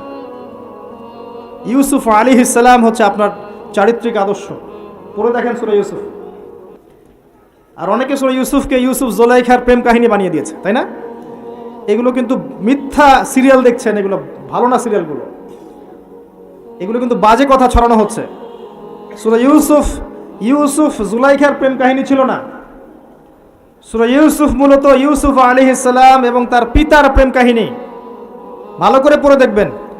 সন্তানের জন্য কাঁদতে কাঁদতে তার বাবার চোখ নষ্ট হয়ে গেছে। 12 বছর তার সন্তান জেলখানায় বিনা অপরাধে। রব্বিস সিজনু আহাব্বু ইলাই মিম্মা ইয়াদউনানি, আয়াতটাকে জানি, এরকম না আয়াতটা? তো তিনি বলছেন সিজন, কারাগার আমার কাছে বেশি পছন্দ, তারা যেদিকে আমাকে আহ্বান করছে এর চাইতে বেশি। 12 বছর বিনা অপরাধে জেলখানায়। আল্লাহ পাকের কৌশল ছিল এগুলো। ওয়া মাকারু ওয়া মাকারাল্লাহ ওয়াল্লাহু খায়রুল মাকিরিন। এখানে মূল বিষয় হচ্ছে ইউসুফ আলাইহিস সালামের পিতা যখন অন্ধ হয়ে গেছেন, ইউসুফ আলাইহিস সালাম একটা কাপড় পাঠিয়েছিলেন, মনে আছে? এই কাপড়টা নিয়ে যখন যাওয়া হচ্ছে, যোজন যোজন দূর থেকে তার পিতা বলছেন আমি ইউসুফের গায়ের গন্ধ পাচ্ছি। এটা কার প্রেম কাহিনী? ইউসুফের সাথে তার বাবার। তো এই চরিত্র ধারণ করতে হবে, আল্লাহ পাক তৌফিক দান করুন। 4 নাম্বার, ওই দুইজন মানুষ যারা একে অপরকে শুধু আল্লাহর জন্য ভালোবাসে। এই যে ভালোবাসার সংজ্ঞা শেখেন। মাকে ভালোবাসেন আল্লাহর জন্য, বাবাকে ভালোবাসেন আল্লাহর জন্য, স্ত্রী সন্তানকে ভালোবাসেন আল্লাহর জন্য, আলেম ওলামাকে ভালোবাসেন আল্লাহর জন্য। আপনার ভালোবাসা হোক আল্লাহর জন্যে, তখন আপনি মানুষের দুর্ব্যবহারে কষ্ট পাবেন না। যখন কাছের মানুষরা আপনাকে কষ্ট দিবে, এবং কাছের মানুষ কষ্ট আপনাকে দিবেই, কাছের মানুষটা আপনাকে বেশি কষ্ট দিবে জীবনে, তখন আপনি কষ্ট পাবেন না যদি আল্লাহর জন্য ওদেরকে ভালোবাসেন। যে আমি তো আল্লাহর জন্য এই কাজগুলো করছি, তারা শুকরিয়া আদায় করলেই বাকি আর না করলেই বাকি, তখন আপনি কষ্ট পাবেন না। দুইজন ব্যক্তি যারা আল্লাহর জন্য পরস্পরকে মহব্বত করে, এই দুইজন মানুষকে আল্লাহ পাক আরশের ছায়া দিবেন। পারা যাবে ইনশাল্লাহ। 5 নাম্বার, সেই ব্যক্তি যে এত গোপনে দান সদাকা করে, যার বাম হাত জানে না ডান হাত কি সদাকা করেছে। পারা যাবে? এখন তো ওই যে মাশাআল্লাহ আমরা নাম লিখাই আর সদকা করি, তাই না? অমুকে 10,000, অমুক সাহেব 20,000, অমুক 500। প্রথমে বড় বড় নোটের সদাকা হয়। আমি অবশ্যই এটা জানতাম না, মাঠে নেমে বুঝতে পারছি। প্রথমে বড় বড় ফিগার বলে, কে দিবেন 5,000 হাত তোলেন, তারপর 5,000 লেখা হয়। তারপর কে দিবেন 1,000 হাত তোলেন, কে দিবেন 500 হাত তোলেন, নাম লেখা হয়। পরে লাস্টে বলে যে কালেকশন করছে, আচ্ছা খুচরাগুলোও দেন, পরে খুচরাগুলোও দেওয়া হয়। জানিয়ে দান করা যায়। অনেক সময় এমন হয়েছে, নবী সাল্লাল্লাহু আলাইহি ওয়াসাল্লাম বলেছেন কার ঘরে কি আছে নিয়ে আস। রিয়া চলে আসতে পারে মনের মধ্যে, যে আমি 10,000 দিয়েছি, মানুষ আমার নাম জানলো। রিয়া আসতে সময় লাগে না। কেমন করে আসে? আল্লাহর নবী বলেছেন সাল্লাল্লাহু আলাইহি ওয়াসাল্লাম, অন্ধকার রাতে কালো পাথরের উপরে কালো পিঁপড়া হেঁটে গেলে যেমন বোঝা যায় না, রিয়া এমনভাবে আপনার কলবে আসতে পারে। কিভাবে ঠেকাবেন আপনি বুঝতেই পারবেন না। এই যে আপনারা সেলফি তুলতে চান, ছবি তুলতে চান, ভালোবাসেন, আমি জানি ভালোবাসার অতিরিক্ততা প্রদর্শন করতে চান, একটাই ভয় করি, সেটা হচ্ছে রিয়া বা অহংকার যদি পেয়ে বসে, তার দ্বারা দিনে কোনো খেদমত সম্ভব না। আলেমদেরকে নিয়ে, বক্তাদেরকে নিয়ে, দায়ীদেরকে নিয়ে, আল্লাহর পথের যারা মুজাহিদা করে, এদেরকে নিয়ে অতিরিক্ত মাত্রায় বাড়াবাড়ি করবেন না। আল্লাহর ওয়াস্তে অতিরিক্ত মাত্রায় বাড়াবাড়ি করবেন না। যত বেশি করবেন তত তাদের প্রতি মানুষের চোখ লাগবে, এবং চোখ লাগা সত্য। তত তাদের ভিতরে রিয়া আসতে পারে, অহংকার আসতে পারে, কারণ আমরা অত্যন্ত দুর্বল ইমানের মানুষ। আমরা যারা এই যুগে বসবাস করছি সবাই খুবই দুর্বল ইমানের মানুষ, এই জন্য রিয়া অহংকারের সুযোগ দিয়েন না। মুসাফা করেন, ওকে ফাইন, ছবি টবির সংস্কৃতি বাদ দিয়ে দেন, আমি বারবার নিষেধ করি, তারপরেও আপনার এই কাজগুলো করেন। এতে কোনো ফায়দা নাই, ক্ষতি ছাড়া কোনো উপকার নাই, ক্ষতি ছাড়া কোনো উপকার নাই। এমনকি বিনা কারণে যারা চিত্র অঙ্কন করে বা ছবি তৈরি করে এদেরকে শাস্তি দেওয়া হবে। হাদিস আছে, ওলামায়ে কেরামকে জিজ্ঞাসা করেন, প্রাণ সঞ্চার করতে বলা হবে যে এর মধ্যে প্রাণ ঢুকাও। এটা আমাদের সংস্কৃতি না তো। মূর্তি, ছবি, ভাস্কর্য বা যে উপাসনাগুলো করা, এগুলো আমাদের সংস্কৃতি নয়, এগুলো অন্য কালচার থেকে এসেছে। আমাদের সংস্কৃতি হচ্ছে আমল গোপন করে ফেলা, নিজেকে হাইড করা, গোপন করে রাখা। আল্লাহ পাক বোঝার তৌফিক দেখ তরুণ প্রজন্মকে। মনে কষ্ট নিবেন না, এটা বাস্তবতা। এগুলো করলে আমাদের মনের মধ্যে রিয়া অহংকার চলে আসে। আল্লাহর ওয়াস্তে আমাদেরকে মুখলেসভাবে দিনের পথে কাজ করতে দেন। শান্ত থাকেন, এত আবেগী হয়েন না, এত অতি উৎসাহী হয়েন না, শান্ত থাকেন, রিল্যাক্স থাকেন। দিনের বিজয় একদিনে এক তাকবীরে হবে না, একদিনে দিনের বিজয় হবে না। আস্তে আস্তে আস্তে আস্তে দিন এগিয়ে যাবে ইনশাআল্লাহ। আল্লাহ পাকের একটা সুন্নাহ, আল্লাহ পাকের একটা চিরন্তন সুন্নাহ হচ্ছে হুটহাট কিছু আল্লাহ পাক করেন না। দিন থেকে রাত হয় কি ধাপ করে হয়? আস্তে আস্তে আস্তে আস্তে রাত হয়, খেয়াল করে দেখেছেন? তারপরে যখন দিন হবে, রাত আস্তে আস্তে কেটে যাবে, দিন আস্তে আস্তে আসবে। ধাপ করে সূর্যোদয় হয়? হয় না। এটা আল্লাহ সুন্নাহ, একবারে কিছু হয় না। আপনি অসুস্থ হয়েছেন, দেখবেন আস্তে আস্তে সুস্থ হবেন, খেয়াল করে দেখেন। আবার আপনি আস্তে আস্তে অসুস্থ হবেন, ধাপ করে হবেন না। আল্লাহ পাকের সুন্নাহ আছে। দিনের বিজয়ে নবী সাল্লাল্লাহু আলাইহি ওয়াসাল্লামের 23 বছর সময় লেগেছে। ধীরে ধীরে স্টেপ বাই স্টেপ হবে। অতএব অতি উৎসাহী হয়েন না, অতি আবেগী হয়েন না, কনস্ট্রাকটিভ কাজ করেন, মাথা ঠান্ডা রাখেন, অতি আবেগী হয়েন না, রিল্যাক্স থাকেন, আস্তে আস্তে দিনের কাজ করেন, ইনশাআল্লাহ দিন এগিয়ে যাবে ইনশাআল্লাহ। বেশি বেশি মানুষকে দেখাতে যায়েন না। আমার কথা শোনেন, আজকে বাংলাদেশে কয়জন কাদিয়ানি হয়েছে, কয়জন খ্রিস্টান হয়েছে আপনি কি জেনেছেন? যারা করেছে ওরা কি ফেসবুকে স্ট্যাটাস দিয়েছে, ছবি দিয়েছে, আজকে অমুককে খ্রিস্টান বানালাম, দেখেন, দিয়েছে? যদি দিত তাদের কাজে তারা এখন সফল হতো না। যদি ওরা শুরু থেকে এই কাজগুলো করতো তাদের কাজে তারা এত সফল হতো না। এখন দেখবেন কয়দিন পর কাদিয়ানীদের কনফারেন্স হবে, দেখে নিন।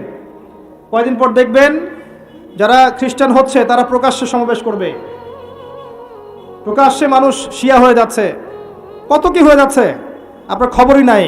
প্রত্যন্ত অঞ্চলগুলো ঘুরে আসে, দেখেন এগুলো দিয়ে ভর্তি হয়ে গেছে।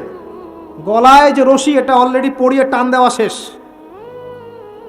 আর আমরা পরে আছি শোডাউন নিয়ে, ছবি তোলা, আপলোড দেওয়া, ভিডিও করা, এই করা। আমরা এত আবেগী কেন ভাই? যারা প্র্যাকটিক্যালি কাজ করছে ওরা এত আবেগ দিয়ে কাজ করছে না, প্র্যাকটিক্যালি কাজ করছে। দেখেন মাঠে ময়দানে কাজ করে শেষ করে ফেলছে। বিশ্বাস হচ্ছে না কথা? আপনি উত্তরবঙ্গ ঘুরে আসেন, গিয়ে দেখেন, পার্বত্য অঞ্চল ঘুরে আসেন, দেখেন। আর আমরা পরে আছি আইওয়া শোডাউনে। একটা লেকচার দিলে মনে হয় যে সারা জগতের মানুষকে জানাতে না পারলে ভালো লাগে না। গাড়ির থেকে নামবো, সারা দেশের মানুষ দেখুক আমি গাড়ি থেকে নামছি, ঠিক আছে? একজন ভাইকে পেয়েছি, সেলফি ফেসবুক তুলে, মানে একাকার অবস্থা, দেখুক সারা দেশের মানুষ যে উনি এসেছে স্টেজে। এতে করে উম্মার উপকার যতটুকু না করলেন, ক্ষতি করে ফেলেছে। এটা আপনারা বুঝতে পারছেন না। যাই হোক, আমি আশাও ছেড়ে দিয়েছি অনেক অংশে যে আপনারা বুঝবেন। বিশ্বাস করেন, মন থেকে অনেকটা আশাও ছেড়ে দিয়েছি যে আপনারা বুঝবেন। মাঝে মাঝে অবস্থা আমার এমন হয়ে যাচ্ছে। তারপরে দোয়া করি আল্লাহ পাক সবার মধ্যে সদ্বুদ্ধির উদ্ভব ঘটাক, আপনাদেরকে স্মার্ট মুসলিম হওয়ার তৌফিক দান করুন। ভিতরে ভিতরে আপনি আত্মশুদ্ধি অর্জন করেন, ব্যক্তি জীবনটা শুদ্ধ করেন, পরিবার ঠিক করেন, পড়াশোনা করেন, হালাল রিজিকের দিকে ফোকাস করেন, আলেম ওলামা সোহবতে যান, দিন শেখান, চর্চা করেন, প্রচার করেন। আস্তে আস্তে দিন আগাবে ইনশাআল্লাহ তাআলা। আল্লাহ পাক কি বলেছেন? ইউরিদুনা লিইউতফিউ নূরাল্লাহ, তারা চায় আল্লাহর নূরকে। আল্লাহর নূর মানে এখানে ইসলাম, একে মুখের ফুৎকার দিয়ে নিভিয়ে ফেলতে। কিন্তু আল্লাহু ইউতিম্মু নূরাহু ওয়ালাউ কারিহাল কাফিরুন, আল্লাহ পাক তার নূরকে প্রজ্বলিত করবেন যদিও কাফেররা তা পছন্দ করবে না। হুয়াল্লাযী আরসালা রাসূলাহু বিল হুদা ওয়া দীনিল হক লিইয়ুযহিরাহু আলা দীনি কুল্লিহি, তিনি সে আল্লাহ যিনি তার রাসূলকে পাঠিয়েছেন দ্বীনে হক সহ এবং হেদায়েত সহ, যাতে করে ইসলাম অন্য সমস্ত দ্বীনের উপর বিজয়ী হতে পারে। ওয়ালাউ কারিহাল মুশরিকুন, যদিও মুশরিকরা এটা পছন্দ করবে না, এটা আল্লাহ পাক করবেন। কখন করবেন? যখন আপনি আপনার কাজ দায়িত্ব পালন করুন। ইন তানসুরুল্লাহ ইয়ানসুরুকুম। আর যদি আমরা আল্লাহকে ভুলে যাই, নাসুল্লাহ ফানাসিয়াহুম, আমরা ভুলে গেলে আল্লাহও ভুলে যাবেন। আল্লাহ তো ওয়াদা করেছেন যে আনতুমুল আলাউনা ইন কুনতুম মুমিনিন, তোমরা যদি মুমিন হতে পারো আল্লাহ তোমাদেরকে বিজয় দিবেন। ওয়ালা তাহিনু ওয়ালা তাহজানু, হীনবল হয় না, দুশ্চিন্তাও করো না। আল্লাহ তো ওয়াদা করেছেন। দুই ব্যক্তি নিজে পরস্পরকে আল্লাহর সন্তুষ্টির জন্য ভালোবাসে, আরো সে আজিমা ছায়া পাবে। গোপনে দান খয়রাত করে, আরো সে আজিমা ছায়া পাবে। 6 নাম্বার কে? 6 নাম্বার কে?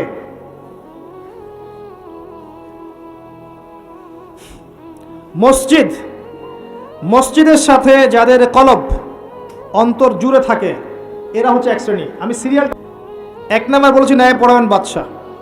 2 নাম্বার যুবক, যার যৌবনকালটা আল্লাহর পথে সে কাটিয়ে দিয়েছে। 3 নাম্বার সুন্দরী নারী, আহ্বান করেছে কিন্তু সে বলেছে আমি আল্লাহকে ভয় করি। দান খয়রাত করেছে এত গোপনভাবে, ডান হাত বাম হাত জানে না ডান হাত কি দান করেছে। একটা মিস করেছি মাঝখানে, সেটা হচ্ছে এমন শ্রেণীর মানুষ যাদের হৃদয় বা কলব মসজিদের সাথে ঝুলন্ত থাকে। মানে এক ওয়াক্ত নামাজ পড়ে এসেছে, পরের ওয়াক্তে যাওয়ার জন্য মনটা ব্যাকুল থাকে। এমন 5 ওয়াক্ত নামাজের সংখ্যা আমাকে দেখান কতজন। এবং যারা পড়ছি তারাও নামাজ বুঝে পড়ছে কিনা, নামাজে দিল লাগে কিনা, নামাজ পড়ে তৃপ্তি হচ্ছে কিনা, নামাজ পড়েও হারাম ছাড়তে পারছে কিনা, এগুলো খেয়াল করে। ফজর এশায় কয়জন আসতে খেয়াল করে। এগুলো ইম্পর্টেন্ট জিনিস, বেসিক জিনিস। আরেকটা হচ্ছে 7 নাম্বার, যে আল্লাহর স্মরণে যেই ব্যক্তিরা গোপনে চোখের পানি ফেলতে পারে, আল্লাহকে স্মরণ করেছে, গোপনে নীরবে নিভৃতে চোখ দিয়ে দরদর করে পানি পড়ছে, এই চোখ জাহান্নামের আগুন দেখবে না ইনশাআল্লাহ। এই 7 শ্রেণীর মানুষকে আল্লাহ পাক তার আরশের ছায়া দিবেন। আমরা কি আরশের ছায়া পেতে চাই? আল্লাহ পাক আমাদের এই 7 শ্রেণীর অন্তর্ভুক্ত হওয়ার তৌফিক এনায়েত করুন, আমিন। আমি আলোচনার শেষে 7টা পয়েন্ট আপনাদেরকে ধরবো।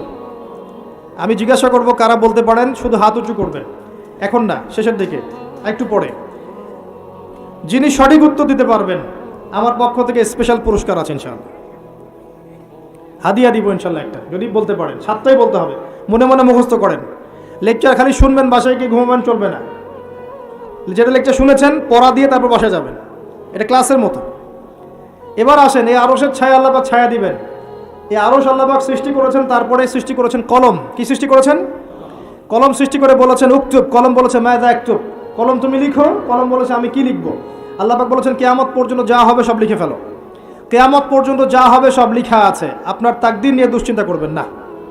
এরপর আল্লাহ পাক সৃষ্টি করেছেন মহাবিশ্ব। কয় দিনে? 6 দিনে।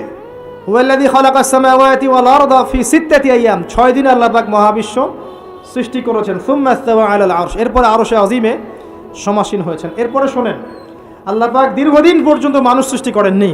হাল আতা আলাল ইনসানি হিনুম মিনাদ দাহর লাম ইয়াকুন শাইআম মাযকুরা, এমন একটা সময় চলে গেছে যে মানুষ কোনো আলোচ্য বিষয় ছিল না। পরে আল্লাহ পাক সৃষ্টি করেছেন মানুষকে। ওয়া ইয ক্বালা রাব্বুকা লিল মালায়েকা ইন্নী জাইলুন ফিল আরদি খলিফা, খলিফা করে পাঠিয়েছেন। খলিফা করে পাঠিয়েছেন, খলিফা কে এটা একটা বুঝতে হবে। খলিফা দাউদ আলাইহিস সালামকেও বলা হয়েছে। আল্লাহ পাক সূরা সাদে বলেছেন ইয়া দাউদ, হে দাউদ, ইন্না জাআলনাকা খলিফাতান ফিল আরদ, আমি তোমাকে পৃথিবীতে খলিফা করে পাঠিয়েছি। তোমার কাজ কি? তোমার কাজ হচ্ছে ফাহকুম বাইনান নাসি বিল হক, মানুষের মাঝখানে হকের মানদণ্ডে বিচার ফয়সালা করো। যারা আল্লাহর বিধান অনুযায়ী মানুষের মাঝখানে বিচার ফয়সালা করে, এরা আল্লাহর খলিফা। যারা মানুষের মাঝখানে আল্লাহর বিধান দ্বারা বিচার ফয়সালা করে না, তারা আল্লাহর খলিফা নন। কথা বুঝতে পারছেন? ওয়ালা তাত্তাবিউল হাওয়া, নিজের প্রবৃত্তির অনুসরণ করো না, তাহলে এটা তোমাকে আল্লাহর পথ থেকে বিচ্যুত করবে। আর যারা আল্লাহর পথ থেকে বিচ্যুত হয়ে গেছে, তাদের জন্য অপেক্ষা করছে যন্ত্রণাদায়ক শাস্তি। বিমা নাসু ইয়াউমাল হিসাব, এই কারণে যে তারা হিসাবের দিন ভুলে গেছে। খলিফার ফাংশন আল্লাহর বিধান দিয়ে বিচার ফয়সালা করবে। আসেন, এরপরে আল্লাহ পাক আদম আলাইহিস সালামকে নাম শিক্ষা দিলেন। আমি শেষ করে দিচ্ছি, ফিনিশিং এর দিকে আসছি, আপনারা একটু ধৈর্য ধরেন। আল্লাহ পাক আদম আলাইহিস সালামকে সমস্ত নাম শিক্ষা দিয়েছেন। এমন কোন নাম নাই যেটা আল্লাহ পাক তাকে শিক্ষা দেন নাই। ওয়া আল্লামা আদামাল আসমাআ কুল্লাহা, আমি আদমকে সমস্ত নাম শিক্ষা দিয়েছি। এরপরে সুম্মা আরদাহুম আলাল মালায়েকা, এরপরে ফেরেশতাদের সামনে এনেছে। এবং ফেরেশতাদেরকে বলেছেন, আল্লাহ বলেছেন তোমরা এই নামগুলো বলে দাও। তারা বলেছে লা ইলমা লানা ইল্লা মা আল্লামতানা। আল্লাহ পাক আদমকে বলেছেন আলাইহিস সালাম তুমি নামগুলো বলে দাও। এরপর তিনি সমস্ত নাম বলে দিয়েছেন। আল্লাহ পাক তারপরে বলেছেন আলাম আকুল লাকুম ইন্নী আ'লামু গায়বাস সামাওয়াতি ওয়াল আরদ ওয়া আ'লামু মা তুবদুনা ওয়া মা কুনতুম তাকতুমুন। আল্লাহ পাক এরপরে গিয়ে বলছেন ওয়া ইয কুলনা লিল মালাইকাতি ইসজুদু লি আদম। এই যে জ্ঞানের কারণে আল্লাহ পাক সম্মানিত করেছেন, এখন বলছেন সিজদা করো। কি কারণে আমরা সম্মানিত বলেন তো? জ্ঞানের কারণে। অতএব জ্ঞান চর্চা আমাদের প্রথম কাজ। ইকরা বিসমি রাব্বিকাল্লাযী খালাক। প্রথমে জ্ঞান, আগে পড়েন তারপর লিখেন, জ্ঞান চর্চা। জ্ঞানের কারণে সম্মানিত হয়েছে। তারপরে আল্লাহ পাক সিজদা করিয়েছেন। ফাসাজাদু, সবাই সিজদা করেছে। কে বাদ দিয়ে? ইল্লা ইবলিস, ইবলিস বাদ দিয়ে। ইবলিস কেন করলো না? আবা ওয়াস্তাকবার, সে অহংকার করেছে, উদ্ধত আচরণ করেছে। সে যুক্তি দিয়েছে খালাকতানি মিন নার ওয়া খালাকতাহু মিন তিন। আমাকে সৃষ্টি করেছেন কি দিয়ে? আগুন দিয়ে, আদমকে মাটি দিয়ে। আমি কেন তাকে সিজদা করতে যাব? এই যে আল্লাহর আদেশকে লঙ্ঘন করা, আল্লাহর আদেশের বিরুদ্ধে কথা বলা চিরস্থায়ী জাহান্নামে যাওয়ার কারণ। ইবলিস কিন্তু কম জানতো এমন নয়। ইবলিস প্রচণ্ড জ্ঞানী ছিল, আবেদও ছিল। মনের অহংকারের কারণে সে ব্যক্তি জাহান্নামে চলে গেছে। আর সে কিন্তু ফেরেশতা ছিল না, সে ছিল জিনদের একজন। কানা মিনাল জিন, সূরা কাফের মধ্যে আছে। এরপরে খেয়াল করে দেখেন, এই অহংকার যদি আজকে আমাদের মধ্যে চলে আসে, যত বড় ডিগ্রি সার্টিফিকেট থাক না কেন, আমার পরিণাম জাহান্নামী হবে না, আউযুবিল্লাহ। তার হৃদয়ের মধ্যে যাররা পরিমাণ অহংকার থাকবে, আল্লাহ পাক তাকে জান্নাত দিবেন না। অহংকার আল্লাহর চাদর। অহংকার কার চাদর? আল্লাহর চাদর। আল্লাহর চাদর নিয়ে টানাটানি করলে আল্লাহ পাক জান্নাত দিবেন না। অহংকার কাকে বলে? বাতারুল হক ওয়া গামতুন নাস, সত্যকে প্রত্যাখ্যান করা আর অন্য মানুষকে তুচ্ছ তাচ্ছিল্য করা, এটা হচ্ছে অহংকারের নিদর্শন। আপনার ড্রেসটা সুন্দর হোক, কাপড় সুন্দর হোক, এগুলো অহংকারের নিদর্শন নয়। আল্লাহ পাক জামিল ইউহিব্বুল জামাল, আল্লাহ পাক সুন্দর, তিনি সৌন্দর্য পছন্দ করেন, এটা সমস্যা না। অন্যকে তুচ্ছ তাচ্ছিল্য করলে অহংকার হবে। আমি মূল পয়েন্টে আসছি। দেখেন, আদম আলাইহিস সালামকে আল্লাহ পাক জান্নাতে রাখলেন এবং তার সঙ্গিনী হিসেবে তিনি হাওয়া আলাইহিস সালামকে সৃষ্টি করলেন। কথা বুঝতে পারছেন? কি কারণে সৃষ্টি করলেন? আদম আলাইহিস সালামের একাকিত্ব এবং আল্লাহ পাকের দীর্ঘ পরিকল্পনা আছে। এবং ইবলিসকে দিয়ে পরীক্ষা করালেন আদম আলাইহিস সালামের কোন জায়গা থেকে হাওয়া আলাইহিস সালামকে সৃষ্টি করা হয়েছে বলেন? পাঁজরের হাড়, সোজা না বাঁকা? নবী সাল্লাল্লাহু আলাইহি ওয়াসাল্লাম বলেছেন বাঁকা হাড়কে জোর করে সোজা করতে যেও না, ভেঙে যাবে। আর ওই অবস্থায় ছেড়ে দিলে বাঁকাই থেকে যাবে। নসিহতের মধ্য দিয়ে, উত্তম আচরণের মধ্য দিয়ে পথ চলতে হবে। ওয়া আশিরুহুন্না বিল মারুফ, এছাড়া কোনো অপশন নাই। আমার কথা শোনেন, এই জায়গা থেকে মেয়েদের পয়েন্টে আসছি আমি। আল্লাহ পাক আদম থেকে হাওয়া সৃষ্টি করেছেন আলাইহিস সালাম। নারী পুরুষ একে অপরের প্রতিদ্বন্দ্বী নয়, যেমনটা পশ্চিমারা শিখিয়েছে। এখনকার আধুনিকায়ন যা শিখাচ্ছে নারী পুরুষ একে অপরের প্রতিদ্বন্দ্বী, এখানে আল্লাহ বলছেন নারী পুরুষ একে অপরের পরিপূরক, একজন আরেকজনের অংশ, মহব্বত, ভালোবাসা, প্রণয়ের মাধ্যম, একে অপরের প্রতিদ্বন্দ্বী নয়। এখনকার সমাজ শিখায় ছেলে পারলে আমি কেন পারবো না, সে পারলে আমি কেন পারবো না, এটা শেখায় না? কাউন্টারিজম, মানে একে অপরের প্রতিদ্বন্দ্বী। আল্লাহ পাক বলছেন তোমরা একে অপরের পরিপূরক। খেয়াল করে দেখেন, এখান থেকে শুরু হয়েছে সৃষ্টি, তারপরে না সন্তান-সন্ততি জন্ম নেওয়া হয়েছে। এখান থেকে আপনাকে হেদায়েত নিতে হবে যে নারীদেরকে বলবো আপনারা পুরুষদের প্রতিদ্বন্দ্বী নন, আপনারা পুরুষদের পরিপূরক। একজন নেককার নারী একজন পুরুষের পিছনে থাকলে এই পুরুষ বিশ্ব জয় করতে পারবে ইনশাআল্লাহ। পরে আসেন নূহ আলাইহিস সালাম, তার স্ত্রী কি ঈমান এনেছিল? ঈমান আনে নাই। এখানে মনে রাখবেন, আপনি যদি ঈমান না আনেন, আকীদা ঠিক না করেন, আমল ঠিক না করেন, আপনার পরিচয়, বংশ, গোত্র, বর্ণ আপনাকে বাঁচাতে পারবে না। নূহ আলাইহিস সালামের স্ত্রী জাহান্নামে চলে গেছে। লূত আলাইহিস সালামের স্ত্রী জাহান্নামে চলে গেছে, যদিও তারা নবীদের আন্ডারে ছিলেন। আল্লাহর রাসূল সাল্লাল্লাহু আলাইহি ওয়াসাল্লাম তার মেয়ে ফাতিমা রাদিয়াল্লাহু আনহাকে বলেছেন, দুনিয়াতে যা চাওয়ার আমার কাছে চেয়ে নাও, পরকালে তোমার উপকার করতে পারছি না আমি। আর ফাতিমা রাদিয়াল্লাহু আনহা কেমন মানুষ ছিলেন আপনারা জানেন? তো আমি আমাদের মা বোনদেরকে অনুরোধ করবো, আল্লাহকে ভয় করেন, নিজের নফস ঠিক করেন, নিজের কবরের ফিকির করেন, আমল আকীদা ঠিক করেন। আপনি কত বড় আলেমের স্ত্রী, কত বড় শাইখের স্ত্রী, আপনি আপনার স্বামী কত বড় পলিটিক্যাল লিডার, কত বড় সোশ্যাল লিডার, এটার মানদণ্ড আল্লাহ দেখবেন না। আপনার ঈমান, আমল, তাকওয়া শুধু আল্লাহ পাক দেখবেন। আসেন কোরআনের পাতায় পাতায় যাই, চলেন আপনাকে নিয়ে যাচ্ছি। ইব্রাহিম আলাইহিস সালাম নাম শুনেছেন?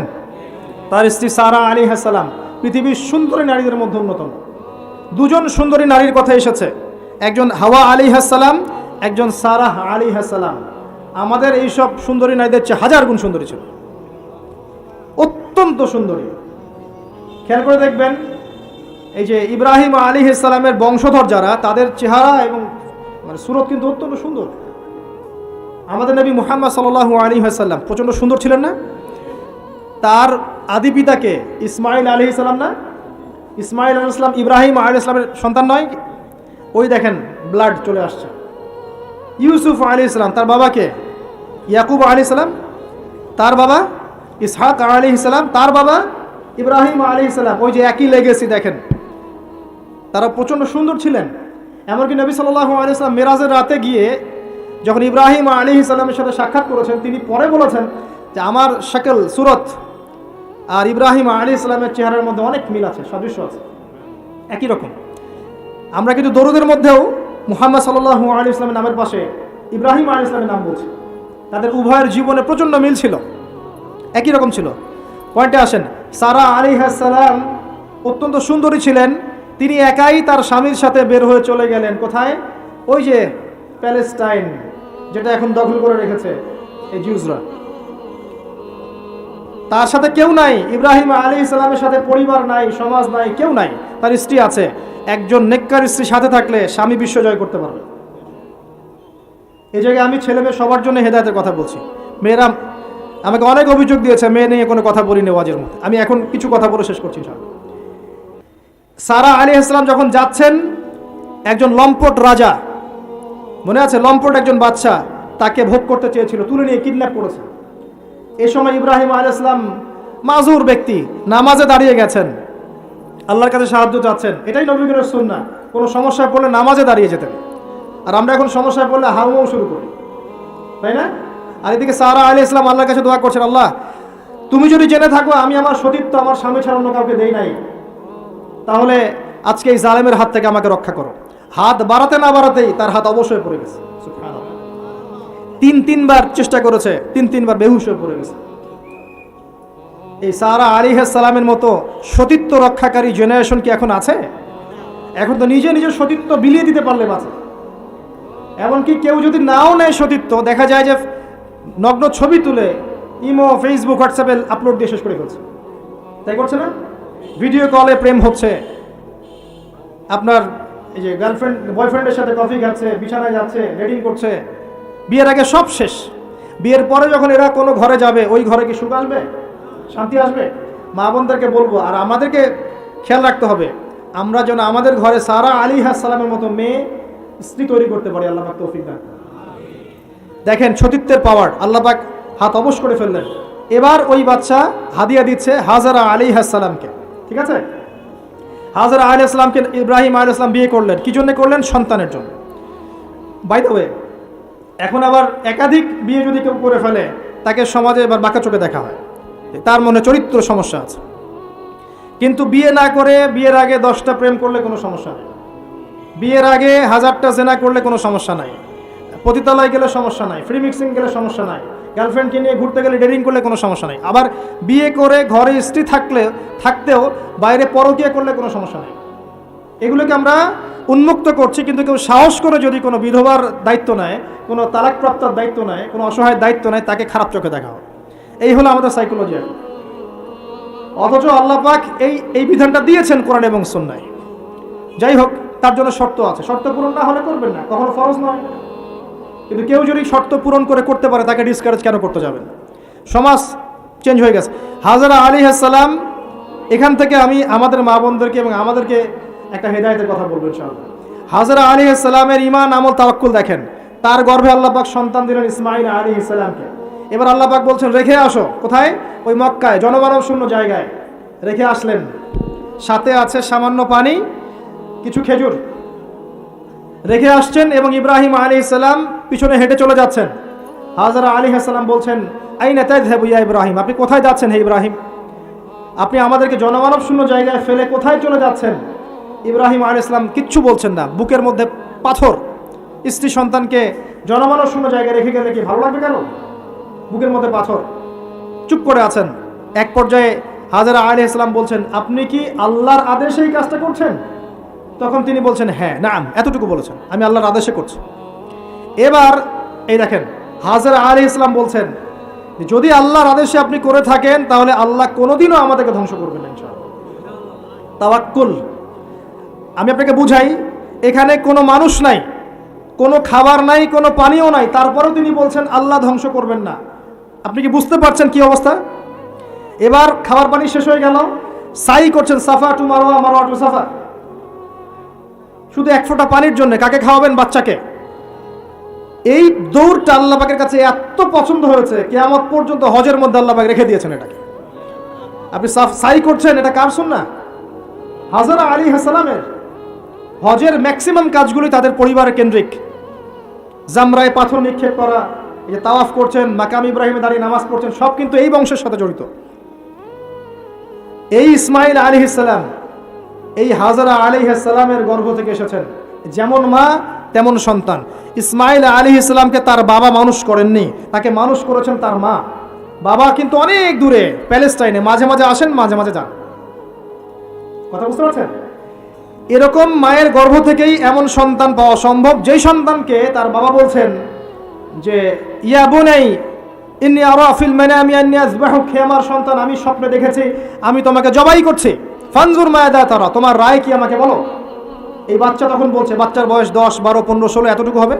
সে বলছে, ইয়া আবাতি, হে আমার বাবা, ইফআল মা তু'মার, আপনাকে যা আদেশ করা হয়েছে তাই করেন। সাতাজিদুনি ইনশাআল্লাহু মিনাস সাবিরিন, ইনশাআল্লাহ আপনি আমাকে ধৈর্যশীল পাবেন। যেমন মা তেমন সন্তান। মা বলেছে আল্লাহ আমাকে দেখবে, ওই দেখেন সন্তান জবাই করে দেন, আল্লাহ আমাকে ধৈর্যশীল পাবেন ইনশাআল্লাহ। এরকম স্ত্রী ঘরে ঘরে না থাকলে আমরা কি ইসমাইলের মতো সন্তান পাবো? যে স্ত্রীগুলোকে আপনি বিয়ে করছেন তারা কি আসলে এমন? বিয়ের সময় দেখেছেন আপনি শ্বশুরের সম্পত্তি, মেয়ের সৌন্দর্য, বা পালিয়ে করেছেন, অ্যাফেয়ার করে করেছেন, এখন বিয়ের পরে হাউমাউ করছেন। বিয়ের আগে তো দিনদারিতা দেখেন নাই। আল্লাহ নবী কখনো বলেননি 4টা গুণ দেখে বিয়ে করো, হাদিসের শব্দ এমন নয়। ওলামায়ে কেরামকে জিজ্ঞাসা করেন, 4টা গুণ দেখে বিয়ে করো নয় শব্দটা, 4টা গুণ দেখে সাধারণত বিয়ে করা হয়। 4টা গুণ দেখে সাধারণত বিয়ে করা হয়। সম্পদ, সৌন্দর্য, বংশ, দিনদারিতা। তোমরা দিনদারিতাকে প্রাধান্য দাও, না হলে তোমাদের হাত ধুলোয় ধূসরিত হবে। এখন দেখা যায় দিনী ভাইরা দিনদার ক্যাটরিনা কাইফ খুঁজতেছে। দিনদার মেয়ে চাই কিন্তু সুন্দরী লাগবে আবার। কেন? একটু অসুন্দর হলে আপনার চলবে না? আপনার স্ত্রীর কাছে যা আছে অন্য মেয়ের কাছে তাই আছে, এর বাইরে কিছু নাই। আর 2 দিন পরে, 1 বছর, 2 বছর, 3 বছর পরে, 5 বছর পরে গিয়ে দেখবেন সব সমান হয়ে গেছে। এই দেহের সৌন্দর্য থাকবে না।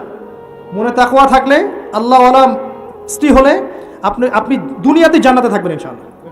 দুনিয়াতে আপনি জান্নাতে থাকবেন ইনশাআল্লাহ। আর যদি ঘরে একটা বদকার স্ত্রী থাকে তাহলে আপনার দুনিয়ায় জাহান্নাম, দুনিয়া জাহান্নাম। অতএব বিয়ের সময় খুব কেয়ারফুল থাকবেন, আপনি দিনদার মেয়েকে প্রাধান্য দেন। এবং মেয়েদেরকেও বলবো, দিনদার ছেলে ছাড়া বিয়ে করে না। অনেক বড় চাকরি করে, অনেক বড় ব্যবসা করে, এটা সেটা, নামাজ পড়ে না, এগুলো দেখছেন না, সুদের চাকরি করে, ঘুষ খায়, আপনি রাজি হয়ে যাচ্ছেন। এরপরে গিয়ে পস্তাচ্ছেন যে হুজুর আমার সংসারে অশান্তি, এটা সেটা। এখন তো পস্তায় লাভ নাই, বরং আপনার সন্তানও হবে ওই নাস্তিক প্রজন্মের মতোই, নাউজুবিল্লাহ। আমরা দুনিয়ার স্বার্থ খুব ভালো চিনি, দুনিয়ার স্বার্থকে ত্যাগ করে দিনকে অগ্রাধিকার দেন, আল্লাহ পাক কবুল করবে ইনশাআল্লাহ। এই হলো ইসমাইল আলাইহিস সালামের মা। তিনি যেমন সন্তান তেমন এখানে আমাদের জন্য আদর্শ আছে। এখনও যদি আমরা দিনের বিজয় চাই, প্রত্যেক পরিবারের কর্তাকেও হতে হবে ইব্রাহিমের মতো আলাইহিস সালাম, প্রত্যেক পরিবারের সন্তানদেরকে হতে হবে ইসমাইলের মতো আলাইহিস সালাম, প্রত্যেক পরিবারের মা বোনদেরকে হতে হবে হাজরা সারার মতো। তবে আদর্শ পরিবার হবে ইনশাআল্লাহ। আল্লাহ পাক আমাদের সবার পরিবার এমন করে দিন, আল্লাহুম্মা আমিন। এবং এটা অসম্ভব কিছু না, এটা সম্ভব। এটা করতে গেলে আপনাকে সরকার প্রশাসন বাধা দিবে না, আপনাকে পিটাবে না, কিচ্ছু করবে না। এটা আপনার উপরে, এটা আপনি করতে পারেন। এই ইসলাহ সংশোধন আপনি করতে পারেন, চেষ্টা করেন। আল্লাহ পাক তৌফিক এনায়েত করুন। আর কয়েকটা আমি নসিহত করে শেষ করছি মেয়েদের জন্য। সেটা হচ্ছে, এর পরে চলে আসেন মারিয়াম আলাইহিস সালাম। তার সতীত্ব এত পবিত্র ছিল, আল্লাহ পাক তাকে মিরাকেল বানিয়েছেন, তার গর্ভে ঈসা ইবনে মারিয়ামকে জন্ম দিয়েছেন। খেয়াল করে দেখেন, ফেরাউন, মনে আছে ফেরাউন? তার ঘরে একজন ইমানদার মহিলা ছিল না? নবী সাল্লাল্লাহু আলাইহি ওয়াসাল্লাম মেরাজে গিয়েছেন, সেখানে দেখেছেন বেশিরভাগ অধিবাসী জাহান্নামে নারী। এর মধ্যেও তিনি একটা সুগন্ধ পাচ্ছেন জান্নাতের। তিনি জিজ্ঞাসা করলেন, এই সুগন্ধ কোত্থেকে আসছে? তখন জিবরাইল আলাইহিস সালাম তাকে জানিয়ে দিলেন, এটা ফেরাউনের সেই যে দাসী যাকে ফেরাউন হত্যা করেছিল ঈমানের কারণে, ওর ঘর থেকে, জান্নাতের সেই ঘর থেকে সুগন্ধ আসছে। ফেরাউনের ঘরেও মুমিনা নারী থাকতে পারে, তাহলে আমাদের ঘরে থাকতে পারে না? থাকতে পারে। ফেরাউনের ঘটনা মনে পড়লো যে মুসা আলাইহিস সালাম তার মা সন্তানকে ভাসিয়ে দিয়েছিলেন না সিন্ধুকে, মনে আছে? আল্লাহ পাক ওই সন্তানকে তার কোলে আবার ফিরিয়ে দিয়েছেন, মনে আছে? এখানে একটা শিক্ষা আছে। প্রিয় মা বোনরা, আপনারা যদি আপনাদের সন্তানকে আল্লাহর পথে দেন, আল্লাহ পাক আপনার চক্ষু শীতল করে দেবেন ইনশাআল্লাহ। ওই সন্তানকে ঘুরিয়ে এমন একটা অবস্থান দিয়ে আপনার কাছে নিয়ে আসবেন, আপনি ওকে দেখে পরিতৃপ্ত হয়ে যাবেন ইনশাআল্লাহ। এখানে নসিহত আছে। তিনি ভাসাতে পারছিলেন না, মন কাঁদছিল, আল্লাহ পাক মনটাকে কিন্তু নরম করেছেন, শক্ত করেছেন, মনটা শক্ত করেছেন। তারপরে আল্লাহ পাক ওখানে একটা ইলহাম করেছেন, তিনি ভাসিয়ে দিয়েছেন। তারপরে আল্লাহ পাক ওই সন্তানকে আবার তার কোলে ফিরিয়ে দিয়েছেন দুধ পান করানোর জন্য। ঘটনাটা পড়ে দেখেন। আপনি যদি আপনার সন্তানকে আল্লাহর পথে দেন, আপনার সন্তানকে যোগ্য করে আল্লাহ আপনার সামনে নিয়ে এসে দাঁড় করিয়ে দেবেন ইনশাআল্লাহ। আপনি দেখে চোখ শীতল করে ফেলবেন, আল্লাহর উপর ভরসা রাখেন। মুসা আলাইহিস সালামের কথা একটা ঘটনা মনে পড়লো। তিনি যখন ওই যে ঘুষি দিয়ে একজন মরে গেছে, তিনি চলে গেলেন ওই যে কওমে শুআইব মাদিয়ানে, সেখানে গিয়ে বসে আছেন এবং দেখছেন দুইজন মেয়ে পানি আনার জন্য এসেছে, তাই না? পানি আনতে পারছে না, তিনি গিয়ে হেল্প করলেন। এই মেয়ে দুটো গিয়ে শুআইব আলাইহিস সালামকে বললেন যে হুয়া রাজুলুন কাওয়িউন আমিন, একজন ব্যক্তিকে দেখেছি সে খুব কাওয়ি, শক্তিশালী এবং আমিন, বিশ্বস্ত। শুআইব আলাইহিস সালাম পাঠালেন তাকে ডেকে নিয়ে আসো। এবার এই যে মেয়েটা হেঁটে হেঁটে আসছে, এদিকে মুসা আলাইহিস সালাম গাছের আড়ালে বসে দোয়া করছেন, রব্বি ইন্নী লিমা আনজালতা ইলাইয়া মিন খায়রিন ফাকির। এই মেয়ে হেঁটে হেঁটে এসে মুসা আলাইহিস সালামকে বলছেন, আমার বাবা আপনাকে ডাকছেন। এই মেয়েটার হেঁটে হেঁটে আসাটাকে আল্লাহ পাক সূরার মধ্যে বলেছেন যে এই মেয়েটা লাজুক পায়ে হেঁটে হেঁটে এসেছে। কিভাবে? লাজুক ভঙ্গিতে সে হেঁটে হেঁটে এসে বলেছে, আমার বাবা আপনাকে ডাকছেন। কথা বুঝতে পারছেন? এই লজ্জাশীলতা এখনকার মেয়েদের মধ্যে আপনি আমাকে দেখান। এই লাজুক ভঙ্গিতে হেঁটে আসা মেয়েদের যে হাঁটাটাও পর্দা, মেয়েদেরকে কে বুঝাবে হাঁটার মধ্যেও পর্দা আছে?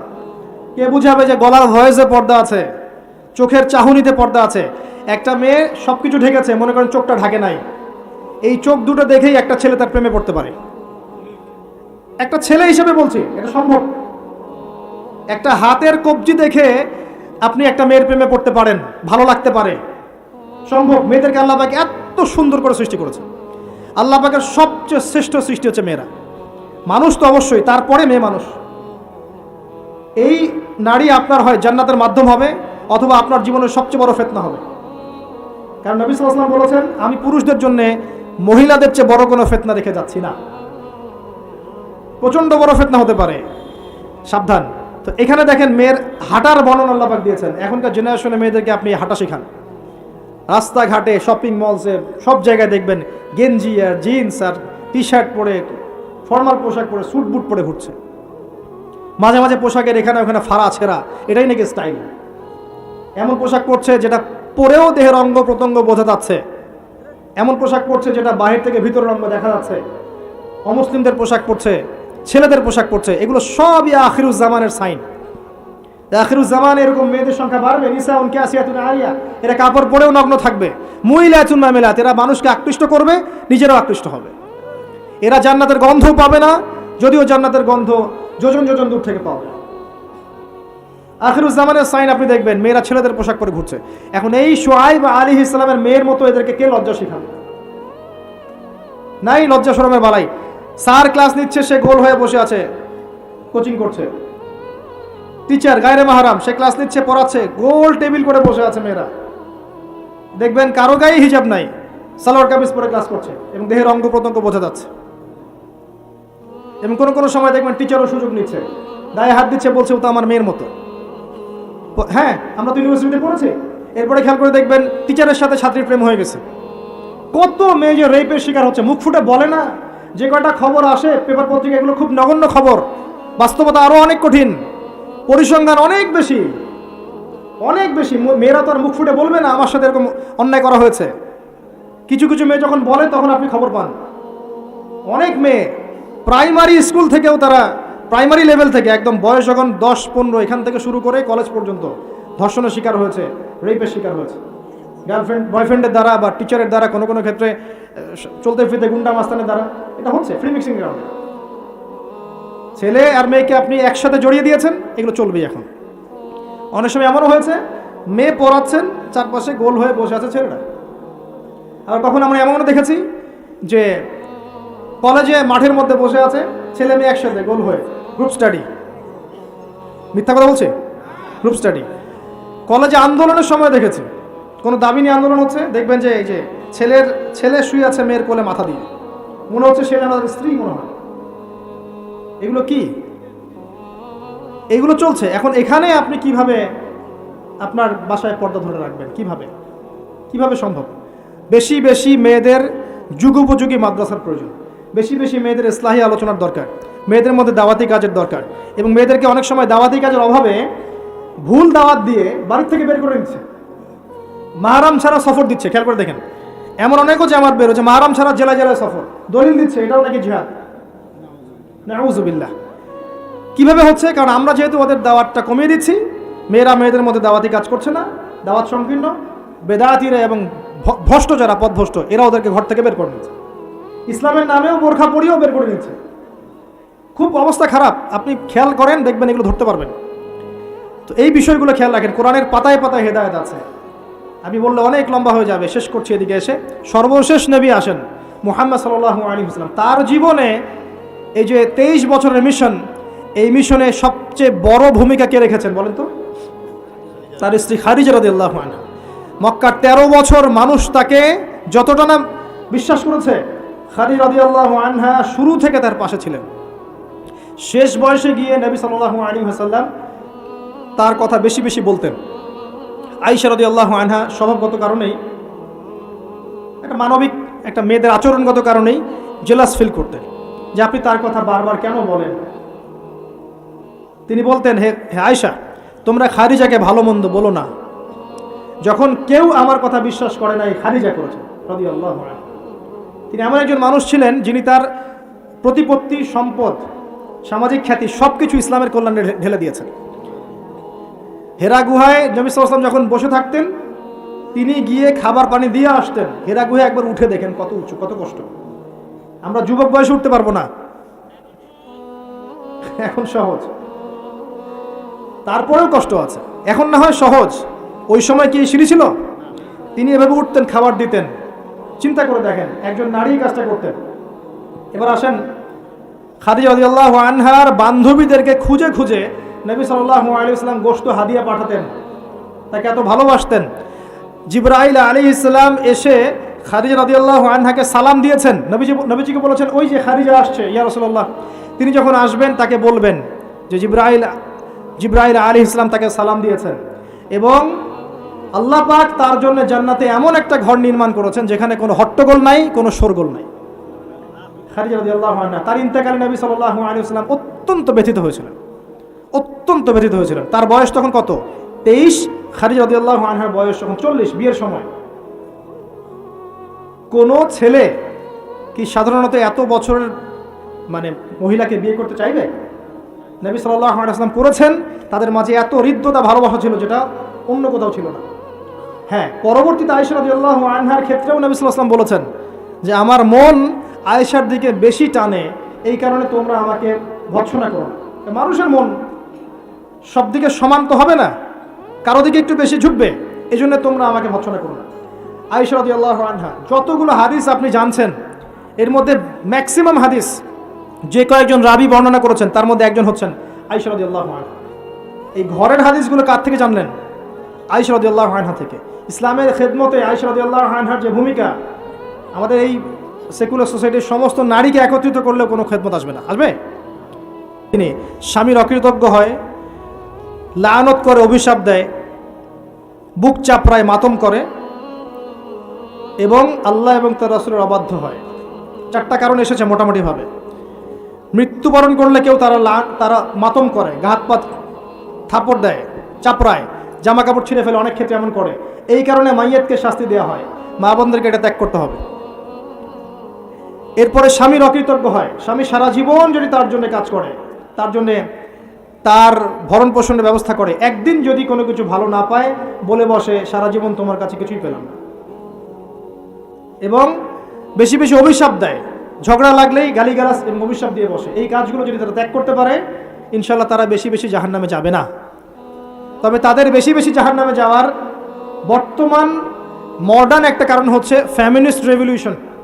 ভালো করে শোনেন, ফ্যামিনিস্ট রেভলিউশন সেই কারণ যার কারণে এখনকার নারীদেরকে আপনি বাসায় রাখতে পারছেন না পর্দায়।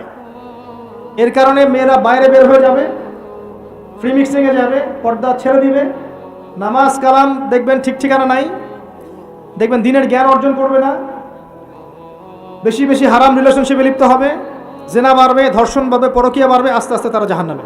এটা হচ্ছে ফলাফল। এটাই সেই কারণ যার কারণে বেশিরভাগ নারী জাহান্নামে যাবে।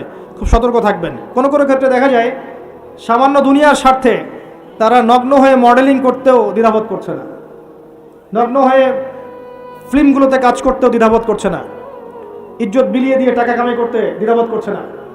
কোনো কোনো ক্ষেত্রে দেখা যায় এগুলোকে তাদের ব্রেন ওয়াশ করা হয়েছে। এগুলো সামাজিক সোসাইটির মধ্যে এগুলো আপনার ডিগনিটির মাধ্যম, সম্মানের মাধ্যম, এগুলো বলা হচ্ছে।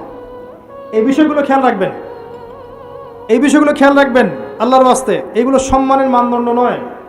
সম্মানের মানদণ্ড আপনার ঈমান, আমল, তাকওয়া এবং আপনার সতীত্ব। একবার সতীত্ব চলে গেলে কখনো ফিরে আসবে না। আল্লাহ পাক বোঝার তৌফিক দান করেন। আর সর্বশেষ কথা হচ্ছে, এই উম্মতের নারীদের জন্যই নবী সাল্লাল্লাহু আলাইহি ওয়াসাল্লাম 4টা কাজের সুসংবাদ দিয়েছেন।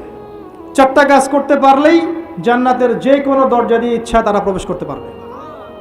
বাসায় গিয়ে এই হাদিসটা শুনিয়ে দিয়েন। 1 নাম্বার, তারা যদি 5 ওয়াক্ত নামাজ পড়তে পারে, 5 ওয়াক্ত নামাজ টাইম টু টাইম পড়তে পারে।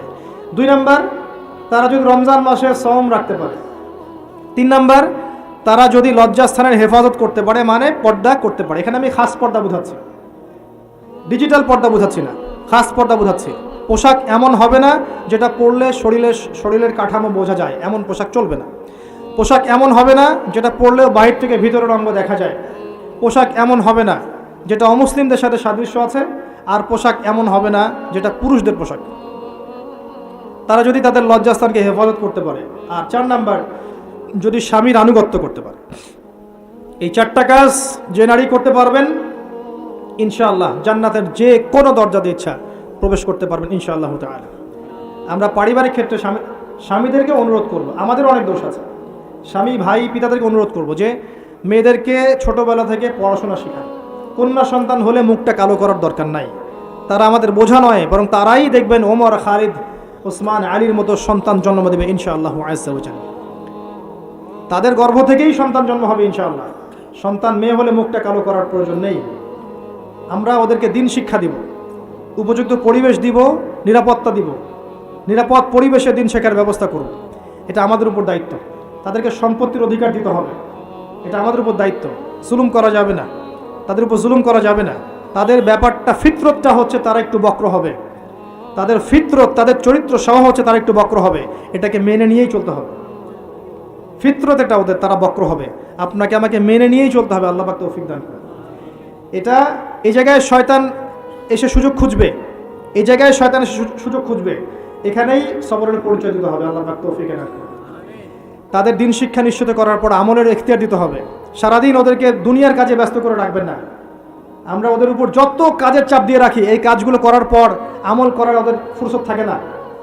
কাজের চাপ কমিয়ে দেন। এতগুলো তরকারি কেন রান্না করতে হবে? 1-2টা করলেই তো এনাফ। সময় দেন, ওদেরকে সময় দেন। প্রতি বেলায় কেন চুলায় হাঁড়ি চলাতে হবে? নবী সাল্লাল্লাহু আলাইহি ওয়াসাল্লামের তো বাড়িতে 3 মাস কখনো চুলাই জ্বলে নাই। পরপর 2 বেলা তিনি কখনো পেট ভরে খাননি। আমাদের প্রত্যেক বেলায় কেন এত রান্না করতে হবে? ওদেরকে এত ব্যস্ত রাখবেন কেন? সময় দেন, পড়াশোনা করতে দেন, তালিম করতে দেন। 1 বেলা রান্না করেন, 3 বেলা খান। ওরা এত মার্কেটে ঘুরবে কেন? আমরা কি মরে গেছি নাকি? আমরা মাসের বাজার করে দেবো। 1 মাসের বাজার আগেই করা শেষ, বাসায় থাকো। মাসের বাজার করে ফেলবে। রমজান আসছে, রমজান আসার আগেই সব শপিং শেষ। রমজান মাস আসার আগেই রমজান এবং ঈদের সব শপিং শেষ করে ফেলেন। যতটুকু সামর্থ্য আছে এটা দিয়েই করেন। রমজান মাস পুরো ইবাদতে কাটাবেন ইনশাআল্লাহ। ঘন ঘন মার্কেটে যাবেন না। বাড়ির মা বোনদেরকে এত মার্কেটে যেতে দিবেন না, বাসায় রেখে দিবেন। এত প্রয়োজন নাই তো আমাদের। বাসায় পরিবেশটাই মূল কথা। আমরা ওদের উপর অনেক জুলুম করে ফেলি, ওদের প্রতি ভ্রুক্ষেপ করি না। দেখবেন নিজের স্ত্রীকে ভালো লাগে না, সারাদিন বাইরে যে মুভিজ দেখতে দেখতে, পর্নোগ্রাফি দেখতে দেখতে এবং ফ্রি মিক্সিং চলতে চলতে নিজের স্ত্রীর চেহারা আর ভালো লাগে না। বিয়ের আগে যে 10টা প্রেম করে আসছে, এখন স্ত্রীর চেহারা ভালো লাগবে কেমন করে? হ্যাঁ, স্ত্রীর দিকে তাকাই না, ভ্রুক্ষেপ করে না। আবার আমাদের স্ত্রীদেরকেও দেখবেন অনেক সময় দেখা যায় যে বাইরে যাওয়ার সময় সাজুগুজু করে একাকার, স্বামীর জন্য কখনো সাজবে না। সাহাবায়ে কেরাম রাদিয়াল্লাহু আনহুম আজমাইন বাসায় ঢুকতেন, জিহাদের মাঠ থেকে ফিরতেন, দাওয়া দিয়ে ফিরতেন, আহলান সাহলান দাঁড়িয়ে থাকতেন স্ত্রীরা, আহলান সাহলান সুন্দর করে সেজে থাকতেন, পরিপাটি হয়ে থাকতেন। স্বামী আসতো, হাতে চুমু খেতেন, জড়িয়ে ধরতেন, হৃদ্যতা ভালোবাসা বাড়ত। একই প্লেটে খাবার খেতেন, বড় প্লেট ছিল, একসাথে খাবার খেতেন, মহব্বত বাড়ত। খাইয়ে দিতেন, হাতে খাইয়ে দিতেন, মহব্বত বাড়ত। কোলে শুয়ে কোরআন তেলাওয়াত করতেন, মহব্বত বাড়ত। নবী সাল্লাল্লাহু আলাইহি ওয়াসাল্লাম সেখানে কামড় দিতেন যেখানে আয়েশা রাদিয়াল্লাহু আনহা কামড় দিয়েছেন, মহব্বত বাড়ত। এরপরে সময় দিতেন পরিবারে, দিয়ে তারপরে তার অন্তরঙ্গ সম্পর্কে যেতেন। নবী সাল্লাল্লাহু আলাইহি ওয়াসাল্লাম স্ত্রীর সাথে দৌড় প্রতিযোগিতা করেছেন, চাঁদ দেখেছেন। এখানে দেখবেন আপনি যাচ্ছেন ঘরে, স্ত্রী আপনার দিকে তাকায় না, আপনিও তার দিকে তাকান। ও সাজেন আপনার জন্য, আপনি ওর কেয়ারও করেন না। আপনিও বসে গেলেন ফেসবুক এই যে নিয়ে, স্মার্টফোন নিয়ে মুভিজ দেখা, ও মাশাল্লাহ ওরটা গোদাগুদি শুরু করল। কেউ কারোর সাথে সম্পর্ক নেই। 1 বছর যাইতে না যাইতেই বিয়ের ভালোবাসা মহব্বত সব শেষ। অথচ আল্লাহ পাক বলেছিলেন যে আলা বাইনাকুম মাওয়াদাতুন ওয়া রাহমা। এই হৃদ্যতা ভালোবাসা যদি জীবন্ত না করতে পারি, আমাদের পরিবারগুলোর মধ্যে কাঠামো ঠিক থাকবে না। এবং এইসব পরিবেশে যে বাচ্চা কাচ্চারা বড় হবে, এরা আগামী দিনে উম্মার হাল ধরতে পারবে না। মুহাম্মদ সাল্লাল্লাহু আলাইহি ওয়াসাল্লাম মানুষকে ভালোবাসতেন, কারণ ছোটবেলা থেকে তাকে ভালোবাসার পরিবেশে বড় করা হয়েছে। উমর রাদিয়াল্লাহু আনহু খুব কঠোর ছিলেন, কারণ ছোটবেলা থেকে তাকে কঠোরতার মধ্যে মানুষ করা হয়েছে। এই বিষয়গুলো মানুষের উপর প্রভাব বিস্তার করে। আমরা আমাদের মা বোনদেরকে রিকোয়েস্ট করব, 5 ওয়াক্ত সালাত ঠিকঠাক মতো আদায় করবেন, আপনারা সুযোগ করে দিবেন, দ্বীনি শিক্ষায় শিক্ষিত হবেন, মাদ্রাসার সাথে সম্পৃক্ততা রাখেন, মহিলাদের তালিমি হালাকা করেন, তাদের মাঝে দাওয়াতি কাজ করেন, পর্দার দিকে খেয়াল রাখেন। স্বামীদেরকে অনুরোধ করব, ভাইদেরকে বলবো, এবং আমি সন্তানদেরকে বলবো, মায়ের, বোনের, স্ত্রীদের দিকে খেয়াল রাখেন, তাদের দিন শিক্ষা নিশ্চিত করেন, তাদের পর্দা নিশ্চিত করেন, তাদেরকে দিন শেখান, বোঝান। আল্লাহ রাব্বুল আলামিন ইনশাআল্লাহ জান্নাতি পরিবার গড়ে দিবেন। এই পরিবারগুলো দিয়ে যখন সমাজ গঠিত হবে, এই সমাজ দেখবেন ইনশাআল্লাহ তাআলা একটা আলোকিত সমাজে পরিণত হবে ইনশাআল্লাহ আযজা ওয়া জাল। আজকে আমি আমার মনে হয় যথেষ্ট বলেছি। ইনশাআল্লাহ আগামী কোনো লেকচারে আল্লাহ যদি চান আরও কিছু বিষয় আপনাদের সাথে শেয়ার করবো ইনশাআল্লাহ আযজা ওয়া জাল। আমরা সবশেষে